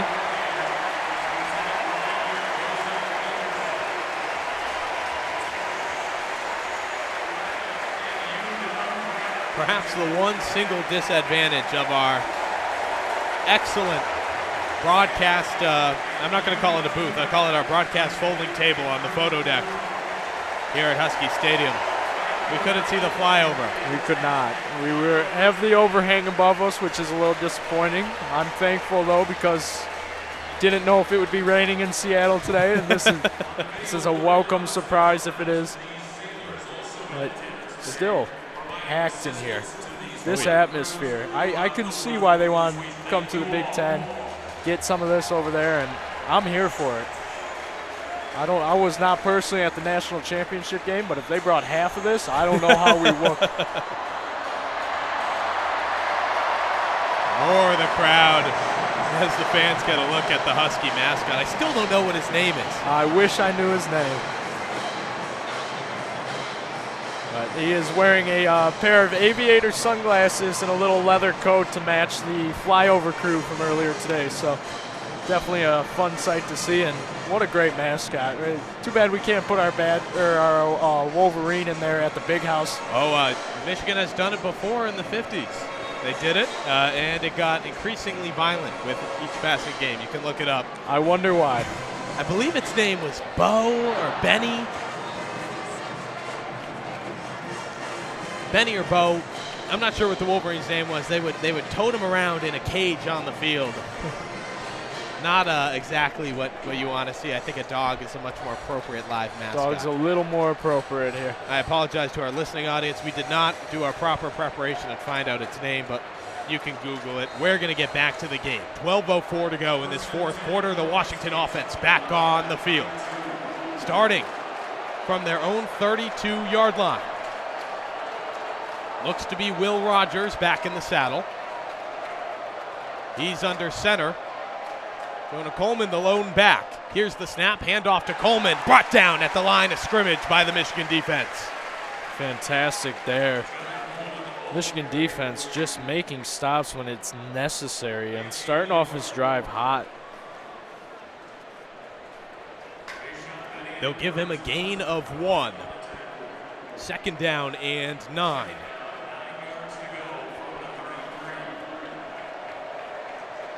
.19 seconds on the play clock. Rogers sitting in the shotgun. Jonah Coleman, the back once more. Rogers takes the snap, shuffles back, looks downfield. Wide open is Jeremiah Hunter. A gain of 14 and a first down for the Huskies. Rogers caught the Wolverines just sleeping. I mean, he could have threw to Hunter or Jackson. They were both running side by side with no one around them. Shocked they were tackled so quickly for not more of a gain. First and 10 from the Husky 47. Rogers takes the snap, looks left, connects with Giles Jackson, who evades a few tackles to pick up 8. Lucky out there on the outside. They had Jimmy Rolder just waiting, trying to blow up that play, and instead it turned into a gain for the Huskies. Instead of 8, it's a gain of 6. Tough subtraction for me. Rogers takes the snap, quick look at a slant, right-hand side. Galecki Latu makes the catch and moves the chains for the Huskies. Washington does not shy away from their game plan, and they have stayed with it all day to these little short checkdowns or long deep balls. 28 seconds on the play clock. Huskies deep into plus territory now. Rogers fakes the handoff, looks downfield, picked off! Michigan recovers the ball. It's Ernest Hausman who picks up some turnover buffs. We called his name all during the first half. Had 4 tackles in the first half, 1 for a loss, and just makes a fantastic fingertip leap there to bring it down and get the Wolverines back on offense. 17-17, a long ball. Hausman picks it up. The Wolverines recover possession with 10-11 to go in the fourth quarter. How about that "Let's Go Blue" chant? There may be a sea of purple, but there are enough maize and blue in the crowd to make some noise and make their presence known. Is this slowly going to become a rivalry? I think it might be shaping into that, and we're getting into the early action of it. I'm not sure, but we're certainly having a good time here. Got about 2 minutes till we get back to play. You know what, Eddie? Someone in the comments says we're rooting for Washington. I don't know what we said to make you think that. I assure you we are both fourth-year seniors at the University of Michigan and would like nothing more than to see the Wolverines repeat their successes of last year. And personally, I'd like the score to be a lot different than what it is right now. We'll leave that open to interpretation, but would love to see the Wolverines make a little stance here to at least cross midfield and give us something interesting to go off of. We'll use the video board to whip around the Big Ten. Penn State 27-11 over UCLA. The final, Ohio State routed Iowa 35-7. Wisconsin routed Purdue 52-6. And how about another look at that Alabama final score? 35 points for number 1 Alabama. 40 points for Vanderbilt. Are you kidding me? That's insane. Didn't get a chance to see that, obviously. We were here prepping for this game, but man. Shout out SMU as well, getting it done over Louisville. Well, 35-point put up there on a pretty solid Louisville team. I know Lamar Jackson was in attendance. I'm sure he was not happy about that one. It's been looking good, and I have a soft spot for them. My brother goes there now. Very nice. 40 more seconds on this TV timeout, but what do you want to see here? Defensively, offensively, give me one key point for each side. Defensively, I think Washington needs to shut down the Michigan run. They've done a pretty good job, but you can't have a breakout run from the Wolverines here. Michigan, on the other hand, I'd love to see them turn to the skies. Let the ball fly, see how it works out. Jack Tuttle subbed in mid-game, 17-17, 10-11 to go here in the fourth. Let's try something new. TV timeout over. Plenty of time, plenty of noise, here in Husky Stadium. Plenty of time, too. 10-11 to go, 19 seconds on the play clock. Bredesen in motion. Here's the snap, the quick handoff. Kalel Mullings, the gain of 5 yards. It's repetitive style running, just waiting to find something and going up, putting your head down, and getting down and dirty into the ground for a pickup of 5.5 there. More than 5.5, I'll correct myself. Second down and 3 to go for the Wolverines. So an offensive jump from Kalel Mullings. Colston Loveland moves into the line. Tuttle in the shotgun. Mullings to his right again. Here's the handoff to Mullings. He'll push all the way up to the first down line. Not sure if he got it or not. They'll mark him just short. 3rd down and 1. Washington showing slight signs of exhaustion here, getting very slowly back into their defensive huddle, while Michigan running right back there. So something to keep an eye out if there's a big gain here on a play upcoming. If I mentioned that boa constrictor metaphor, they'll tire you out, these Wolverines. 3rd down and 1. 12 seconds on the play clock. Tuttle from the shotgun. Hand off to Mullings. He'll move the chains. Good play there. Just bring in the jumbo package, get the yardage you need, and go back to the playbook for this 1st down.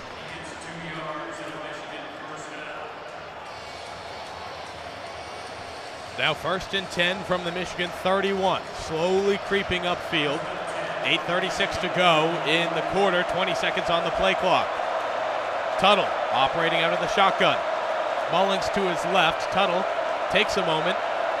Looks at the sideline, now talks to his center. Moves back into the shotgun. 5 seconds on the play clock. Here's the snap. Tuttle takes the snap, shuffles back, cuts right, looks downfield and connects with Colston Loveland. No, he did not. Loveland out of bounds. Would have been a gorgeous gain for the Wolverines, but marked out.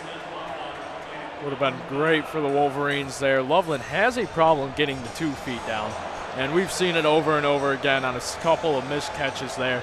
And fantastic job by Tuttle to recognize the blitz on that right-hand side, move Mullings around for a little bit more pass protection.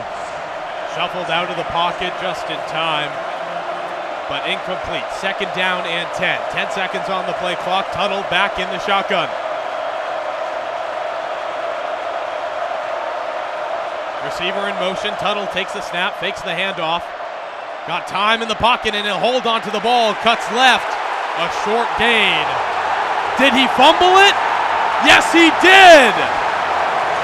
Tuttle can't hold on to the ball. It's a fumble, and Washington regains possession. Just ran over his own offensive line trying to scramble there. Hit that very much talked about elbow on one of them and lost the ball while falling to the ground. Will be a review on that, making sure the knee wasn't down, but I would like to say it's a clean fumble. It looked like he was reaching for it on his way down as if it was already out, so going to be an interesting play there. And the Wolverines give the Huskies the ball right back, kind of where they left it off. Dead negative. Hausman makes an excellent interception. The Wolverines say, oh, you know what, that was fun, but why don't you take it back? Looks like they won't need too much of a review. The Huskies bring the offense onto the field. They'll operate from the Michigan 32. Will Rogers takes the snap, hands off to Jonah Coleman, cuts right to the 20, 15, 10, 5 before he's finally pushed out. An explosive run from Jonah Coleman up the right-hand side. Coleman was on our list of players early on that was going to be a sneaky play for Michigan to watch out for. He only had 106 yards coming into it. He has passed that today by about 25 yards. So just impressive play by him today. 7:32 to go. 15 seconds on the play clock. Tied at 17. The Huskies 1st and goal from the Michigan 5. Will Rogers in the shotgun. Receiver in motion. Here's the handoff. Coleman blasts into the line and is quickly brought down. Good slowdown there by the Wolverines and just trying to regroup after letting up big gains like that. And it's been good in their secondary to catch up to the big gain and kind of tackle him. Shouldn't be happening in the beginning with a team of this caliber, and the Huskies are finding those weaknesses. Coleman ultimately picked up 1, so 2nd and goal from the 4. Looks like it might be Williams back in the saddle. Excuse me, no, still Rogers. He was under center and flags fly. Wolverines instead take a timeout, no flag. Good opportunity for me to correct myself. Rogers still the quarterback. From our height here, that 7 and 2 look mighty familiar. They do, and interesting by Sherrone Moore to kind of burn a timeout here. You know, Washington threatening pretty much in the red zone here, and you're going to burn a timeout on a second down play. Hopefully give yourself some more time, but you're at the 4.5-yard line. Those timeouts might become very valuable soon. Certainly an interesting call. 6:44 to go here in the fourth quarter. Huskies on the 4-yard line, as you just mentioned. Will Rogers breaks his team's huddle, steps back into the shotgun. 3 receivers stacked left. Jonah Coleman, the back. Rogers steps up to the line, communicates. Coleman from right to left. Still by Rogers' side. Here's the snap. Rogers, handoff to Coleman. Did he make it in the end zone? It's going to be at the line. Still no call. Touchdown, Washington. Jonah Coleman with a 4-yard run, and the Huskies retake the lead. Coleman, we just mentioned his name, and he's having himself an absolute game here. And to just run it up the gut there against a Michigan team known for stopping that takes a lot. And so now, Eddie, you're really rethinking that Michigan timeout. It didn't work, and you lose a timeout. You lose a timeout, you're going up against what's most likely a for sure 6, most likely a 7 here, and you got to move the field in 6:40 while controlling clock without timeouts. Brady Gross back on the field, the extra point up, and no good.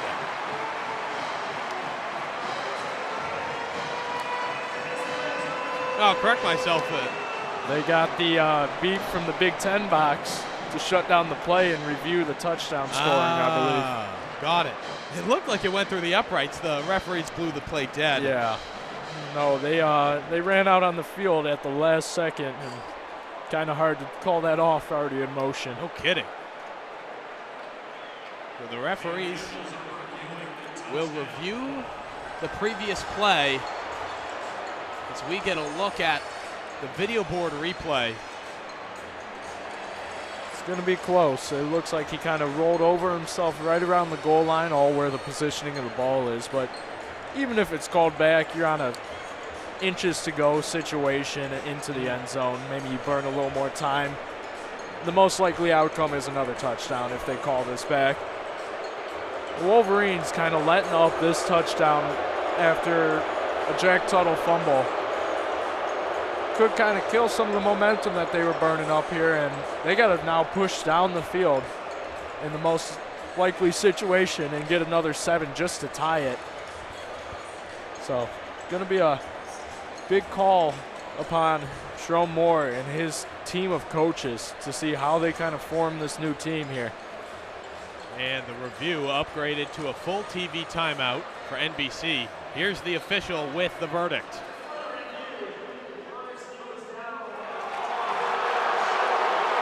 So the runner was short. Jonah Coleman did not make it to the end zone.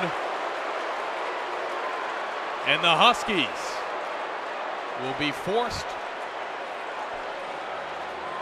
to play from the 1. 3rd down and 1. A huge opportunity here for the Michigan defense.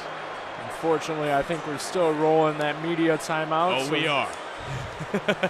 Don't you worry. The Wolverines hustled back out onto the field. The man in the red cap with NBC says, oh, no, you don't. Minute 13 to go in this TV timeout.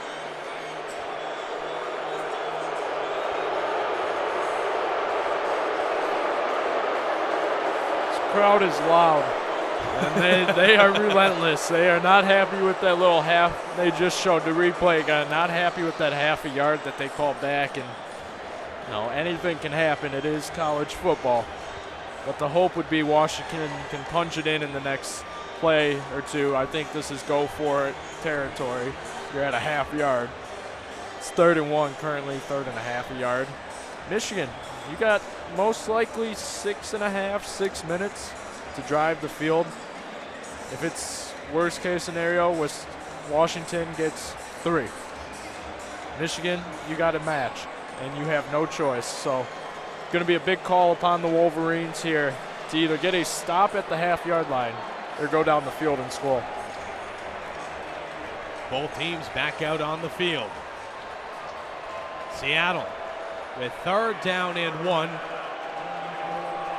Really a half a yard. Wolverine defense looking for a line of scrimmage block. We'll see what play the Huskies go for. Rogers sets up in the shotgun. Coleman to his right. Here's the snap, the handoff. Coleman leaps. Did he cross the plane? Yes, he did. Touchdown, Washington.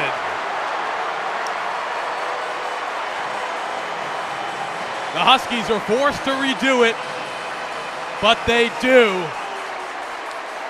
Respect the Huskies' call to give the rock back to Coleman, get him that touchdown back on the stat sheet here, and just having himself a fantastic night of play. He's been their utility guy this entire evening, and he's keeping Washington in this game and ahead in most of this game. Yes, he most definitely is. 14 attempts for 70 yards tonight. Called on all night long, and now they'll call on Grady Gross for the extra point. Snap good, hold good, the kick up and through the uprights. 24-17 our score with 6 minutes and 22 seconds to go here in Seattle. Thankfully, the red cap is letting us roll through to this kickoff, but Wolverines, now's the time to see what you are made of, and you got to come back. You got to get 7. You can go for the 8 if you really desperately want to win this game right here, right now. I don't know if you make that call. You got to go and get the 7 down the field, and if they stop you, all the credit to the Huskies who came out just firing today. And we're expecting and wanted this rematch from the national championship. If Michigan, the Wolverines, use their typical style of offense, this could be it. This could run out the clock. Do or die for Michigan in Seattle. Down a touchdown, 6:22 to go in the 4th quarter. They've already lost 1 timeout this half. The Huskies set to kick off. Grady Gross will kick. And the kick flies out and into the end zone. It'll be a touchback for the Wolverines, who will start 1st and 10 from their own 25-yard line. And this place is going to get loud pretty soon after. Driving the field. Can the Wolverines do it is the question. And I think currently they have the tools to be able to do this. I think with Tuttle out here, they can definitely do it. We'll see, though. Well, you mentioned we'd have noise soon. There it is. 1st and 10 for the Wolverines from their own 25. 6:22 to go in the quarter. 20 seconds on the play clock. Jack Tuttle in the pistol. Looks to be Donovan Edwards behind him. He'll take the snap. Handoff to Edwards. Cuts up the middle. Finds a bit of a gap. And a gain of 4 or 5. Clock rolling here for the Wolverines. Staying consistent with their second half game calling. Just slow it down. Donovan Edwards up the gut. 5-yard pickup. Officials will mark it just short of the 5, so 2nd down and 6. Just short of the Wolverines 30. 5:51 to go. 18 seconds on the play clock. Tuttle back in the shotgun. Bredesen in motion. Here's the snap. Handoff. Edwards cuts up the middle again. Short of the chains, but a gain of 2 or 3. Looking like it's going to be 3rd and 2 around there. A big 3rd down. The Wolverines turn to the run and find 8 through the first 2 downs. Mullins back in the game here for Edwards as Edwards sits on the sideline for this big play, even though he's had an explosive quarter. Wolverines break their huddle. 10 seconds on the play clock. Tuttle in the shotgun. Mullings to his right. Here's the snap. Handoff. Mullings runs into traffic. Is he stuffed? This one's going to come down to the wire.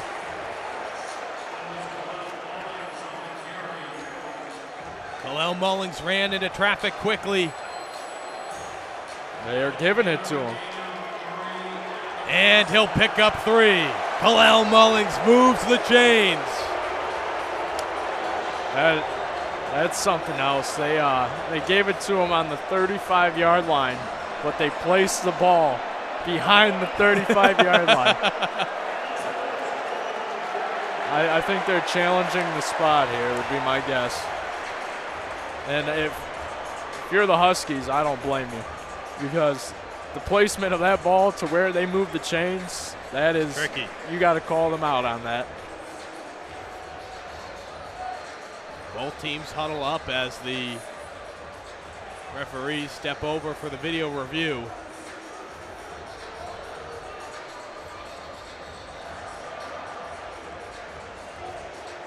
See what type of review we get on the video board. It's an obstructed one for sure from us. Yeah, this one's going to be challenging. Mullings ran into a massive crowd. Hard to even get a handle on when a knee was down. That call on the field is very critical here, because by giving him it, it's hard to overturn it in a pile of that scrum-like. And NBC will give us the Skycam review, and if you ask me, it looks like he has it. It looks like it. Of course, you need substantial video evidence to overturn the call.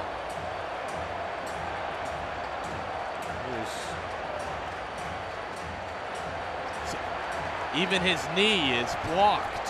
Hard to see when it exactly touched the ground. Worst case, it is inches, and Michigan has no choice but to go for this play. So they do. 4:24 to go in this fourth quarter right now. Perhaps they change the play clock if they mark him down early. One side is moving the chains back. The other side is keeping it where it's at. And they'll mark him short. Kalel Mullings, short of a first down. The Wolverines are forced to operate on 4th down and 1. Ball on the Michigan 39. Jack Tuttle in the shotgun. Handoff. Mullings into traffic. Did he pick up the first down? I want to say there's a timeout called.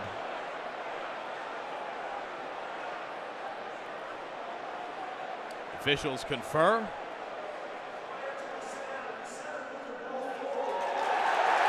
Giving him a false start here. It's a false start called on the Michigan center.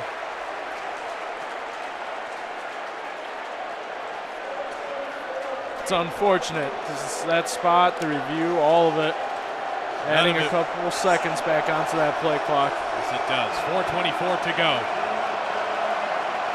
We'll redo the play. 4th down and 1. Tuttle calls for the snap in. Man, there was some miscommunication on the field. Plays blown dead. Center snapped the ball before Tuttle was ready. Boos rain out. Tuttle was reaching over to tell his center something when he snapped the ball, and credit to the Husky faithful, it was loud in here. Referees blew the play dead before anything could happen. And it's loud enough where we can't really hear the head official down there, but a little confused why they are still taking that snap on the 35-yard line, unless they decline the false start penalty to keep them on that close yardage so they wouldn't have anything. It's unclear. Nonetheless, 4th down and 1 for the Wolverines. Let's try this for a 3rd time. Maybe 4th if you count that unfortunate snap. 24 seconds on the play clock. Same formation. Tuttle in the shotgun. Here's the handoff. First down, Michigan. Kalel Mullings jumps the line and moves the chains. I find it funny by the Wolverines there. 4 tries at 4th and 1, and you don't switch the play call at all. You tell them right to their face, this is what's going to happen here, and A lot of confusion there. Can't wait to go back and kind of see what happened and what the actual calls on the field were. I'd call it funny if we hadn't seen them do that all season long. Now, 1st and 10 from their own 35. Tuttle in the shotgun. Donovan Edwards to his right. Tuttle takes the snap. Flags fly, and the play is blown dead. Looks like Michigan's left guard, Miles Hilton, jumped yet again. Ball start will move the Wolverines back 5 yards. 1st down and 15. A lack of discipline costing the Wolverines late tonight. 3:38 to go in this 4th quarter. 25 seconds on the play clock. Wolverines down a touchdown. 15 yards to go for a 1st down. Tuttle takes the snap, shuffles back, plenty of time, looks downfield, and his pass is picked off! The Huskies pick off Jack Tuttle.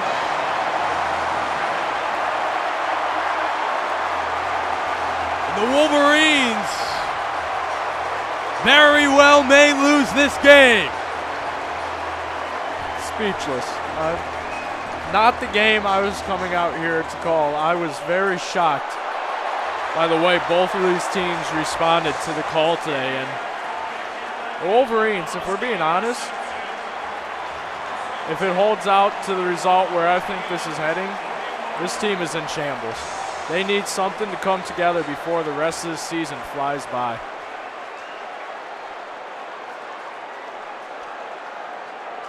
Cameron Fabiculanen made the interception for the Huskies. Now Rogers in the offense back of the field. It's Jamond Williams.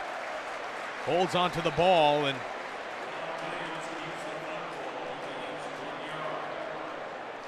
makes a gain of 1 before he's brought down. 2nd down and 9.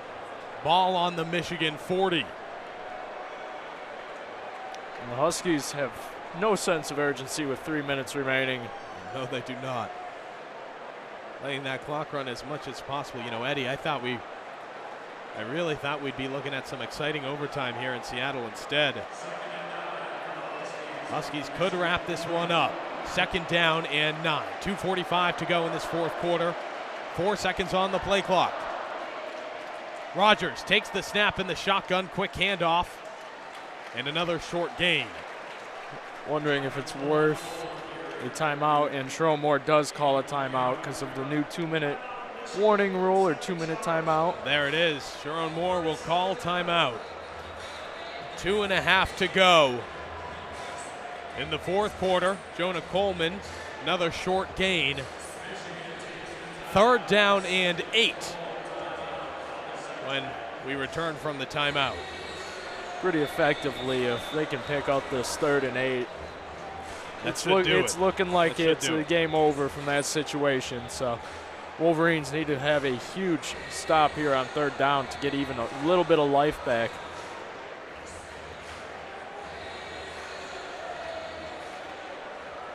Wolverine defense huddles up.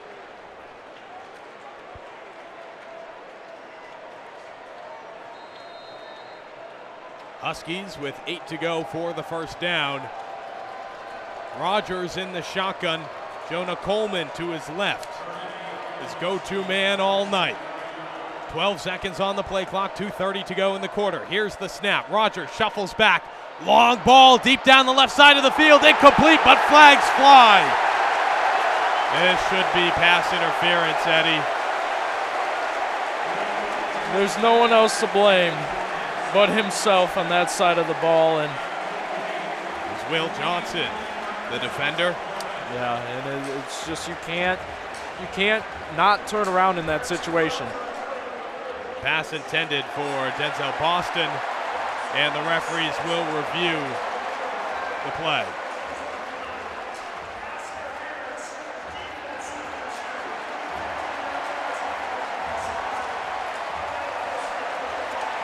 First down for the Huskies with 2:24 on the clock.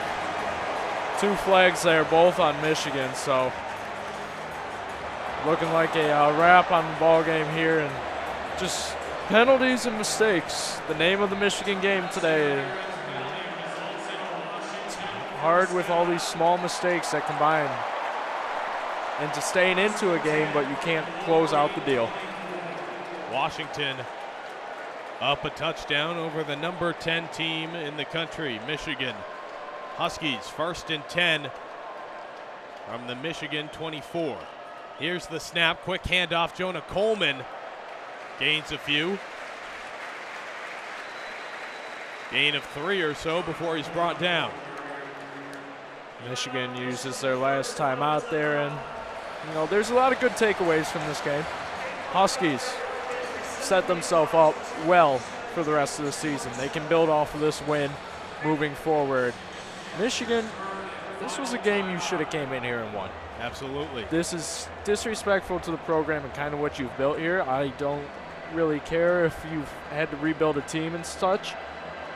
You need to keep on your toes moving after a national championship game here. And coming into Washington for a rematch and dropping the ball there, that's not anywhere where your season wanted to go. So no, Michigan it is not. Gets a little bit of the time off after traveling to the West Coast. But you have State, you have Oregon, you have at Indiana. There's a lot of games that Indiana's rolling right now. That is not a usual win like it has been in past. And we all know how Michigan wraps up their season. For now, 2:17 to go in the fourth quarter. 2nd down and 7 for the Huskies. Devon Williams Jr. back in the saddle. He'll take the snap. Shotgun handoff to Jonah Coleman, who runs up the middle again. Another short gain. Michigan out of timeouts now, so this will wind down to that 2-minute timeout. And the hope here for the Wolverines, stop this 3rd and 3. You're going to lose another 40. It is what it is. You can't stop the clock anymore. What can you do with that 110 if you get this stop? Can you make it down the field? We just proved that your quarterback threw a ball away. So, going to be interesting to see how Sherrone Moore and his guys kind of move in this direction of, if we get a stop here, how do we make this the best opportunity? And we're also technically in field goal range. We'll see what the Huskies do. The good news for the Wolverine defense, if there is any, is it's a TV timeout. They have 2 minutes to figure out their play. Huskies will have 3rd down and 3 from the Michigan 17. Exactly 2 minutes to go in this fourth quarter. Not an empty seat here at Husky Stadium in Seattle, Washington. Getting loud for their mascot to come out over there, and Wolverines put in a tough place. If you're a Washington fan, this is the best case scenario you could have ever had, and a little bit of a get back from national championship. But if you pick up this 1st down, this is what your team needs. Right here, right now. Maybe you'll even tack 4 or 3 on that 4th down play if you trust your kicker. I think he's gained it back throughout the rest of this game. The Wolverines, for all their fans that were out here and kind of packed the stands, at least on our side of the calling, a little disappointing there. And something to build on for the Wolverines is you found a new piece of your offense. How does he fit that game plan? Jack Tuttle, an exciting night until, of course, interception at the very end here. Very likely will be the end of the night for the Wolverines. But both teams back on the field. Still 30 seconds to go in the TV timeout. The Michigan defense eager to show what they're made of. Earn a block here on 3rd down and 3 from the Washington 17. And hope for an error from Grady Gross, the Washington kicker.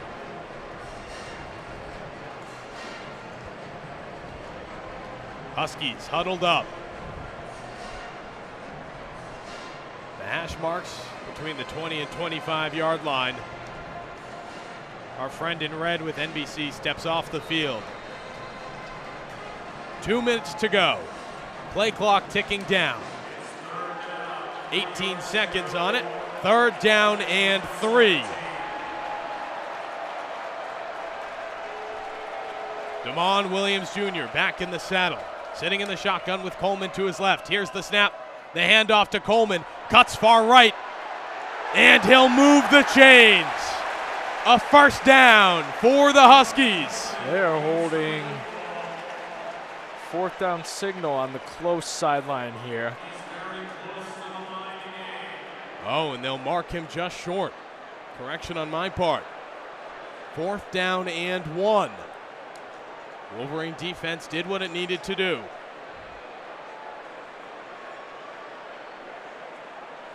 Marked just short. Clock still ticking down, 1:20 to go here in the fourth quarter. Interesting there. I think Washington is waiting for this clock to run down, see if there's a buzz from the booth. Instead, just going to call one of the timeouts, get the correct personnel out there. Huskies take the timeout after letting the play clock expire. 1:11 to go here in this fourth quarter. Fourth down and 1. Eddie, do you go for it and seal it or kick the extra point? And Wolverines, It's a lot of momentum questions there, because if you go for it and you get it, you seal the deal. game's over. If you miss that, if you go for the field goal, you miss it, everything goes Michigan's way, and this place gets real quiet real quick. Grady Gross, one blocked kick, one missed field goal tonight. A big fourth down and 1 for the Husky offense, and Grady Gross will step out onto the field. 1:11 to go in the fourth quarter for the game. Gross looking for a 32-yard field goal. Here's the snap, good, hold, good, the kick up and through the uprights. Washington adds 3 to the score. Huskies 27, Michigan 17. The score right now could have been much worse for the Wolverines. It could have been 33-17 easily, and a couple miscues early on for Washington. As a Wolverine fan, this is not what you want to see.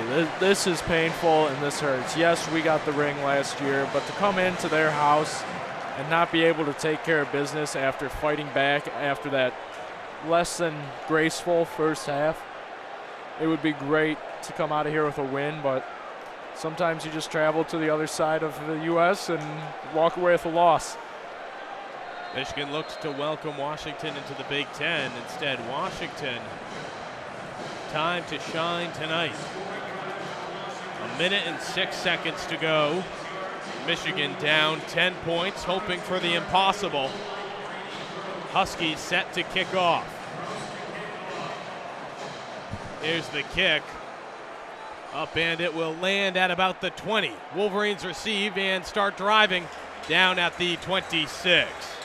Just a short kick there to get a couple more seconds off that clock. Smart play by the Huskies, and we'll see. Is Tuttle going to come out here and charge down the field, make up for his mistake on the last drive, or is it kind of going to be a bow down and, as we saw early on by the Huskies band, give them the win? 1 minute, 3 seconds to go in this fourth quarter. Tuttle back on the field in the shotgun.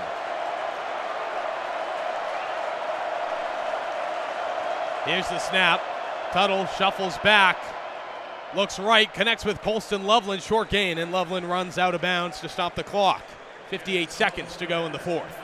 It's a smart 2-minute offense type of play call there, just a short out route. Washington, see if they'll adjust to protecting the sideline a little more, not being afraid to give up a little bit in the middle with a 10-point lead. Loveland picks up 6, second down and 4 now. 58 seconds on the clock. Tuttle out of the shotgun again, shuffles back. Quick lob upfield, picked up by Donovan Edwards, and he's tackled at the Michigan 40. Quick pause here to move the chains, but just good check down throw there. Got to be conscious of time, though. First down, clock ticking again, 50 seconds now. Tuttle calls for the ball, shuffles back. He'll cut to the right-hand side. Without options, lobs one out of play. The clock stops at 42 seconds. And that's a veteran quarterback move because he was having backwards progress into the sideline. So smart to just throw it in the area of a receiver into that Washington bench. 2nd and 10 again from the Michigan 40. Tuttle back in the shotgun. Donovan Edwards to his left. The Wolverines will need some longer passes. Tuttle takes the snap, shuffles back, and he's sacked. Jack Tuttle is sacked for a loss, and the clock is still ticking. Isaiah Ward cuts in. Wolverines lose 5 in the time down to 20 seconds. Now Tuttle takes the snap, fires upfield, connects with his receiver Marlon Klein, who's brought down in play. 10 seconds to go in the game. 7, 6, 5, 4, 3, 2, 1. Time expires. The Wolverines get the snap off. Husky fans start rushing the field. And that's the game. The Wolverines couldn't get the snap off.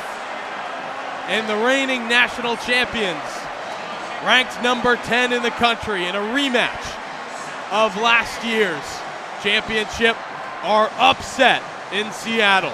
27-17, our final score. Not what I was expecting. Great for the Washington Huskies. I think this is a big confidence booster.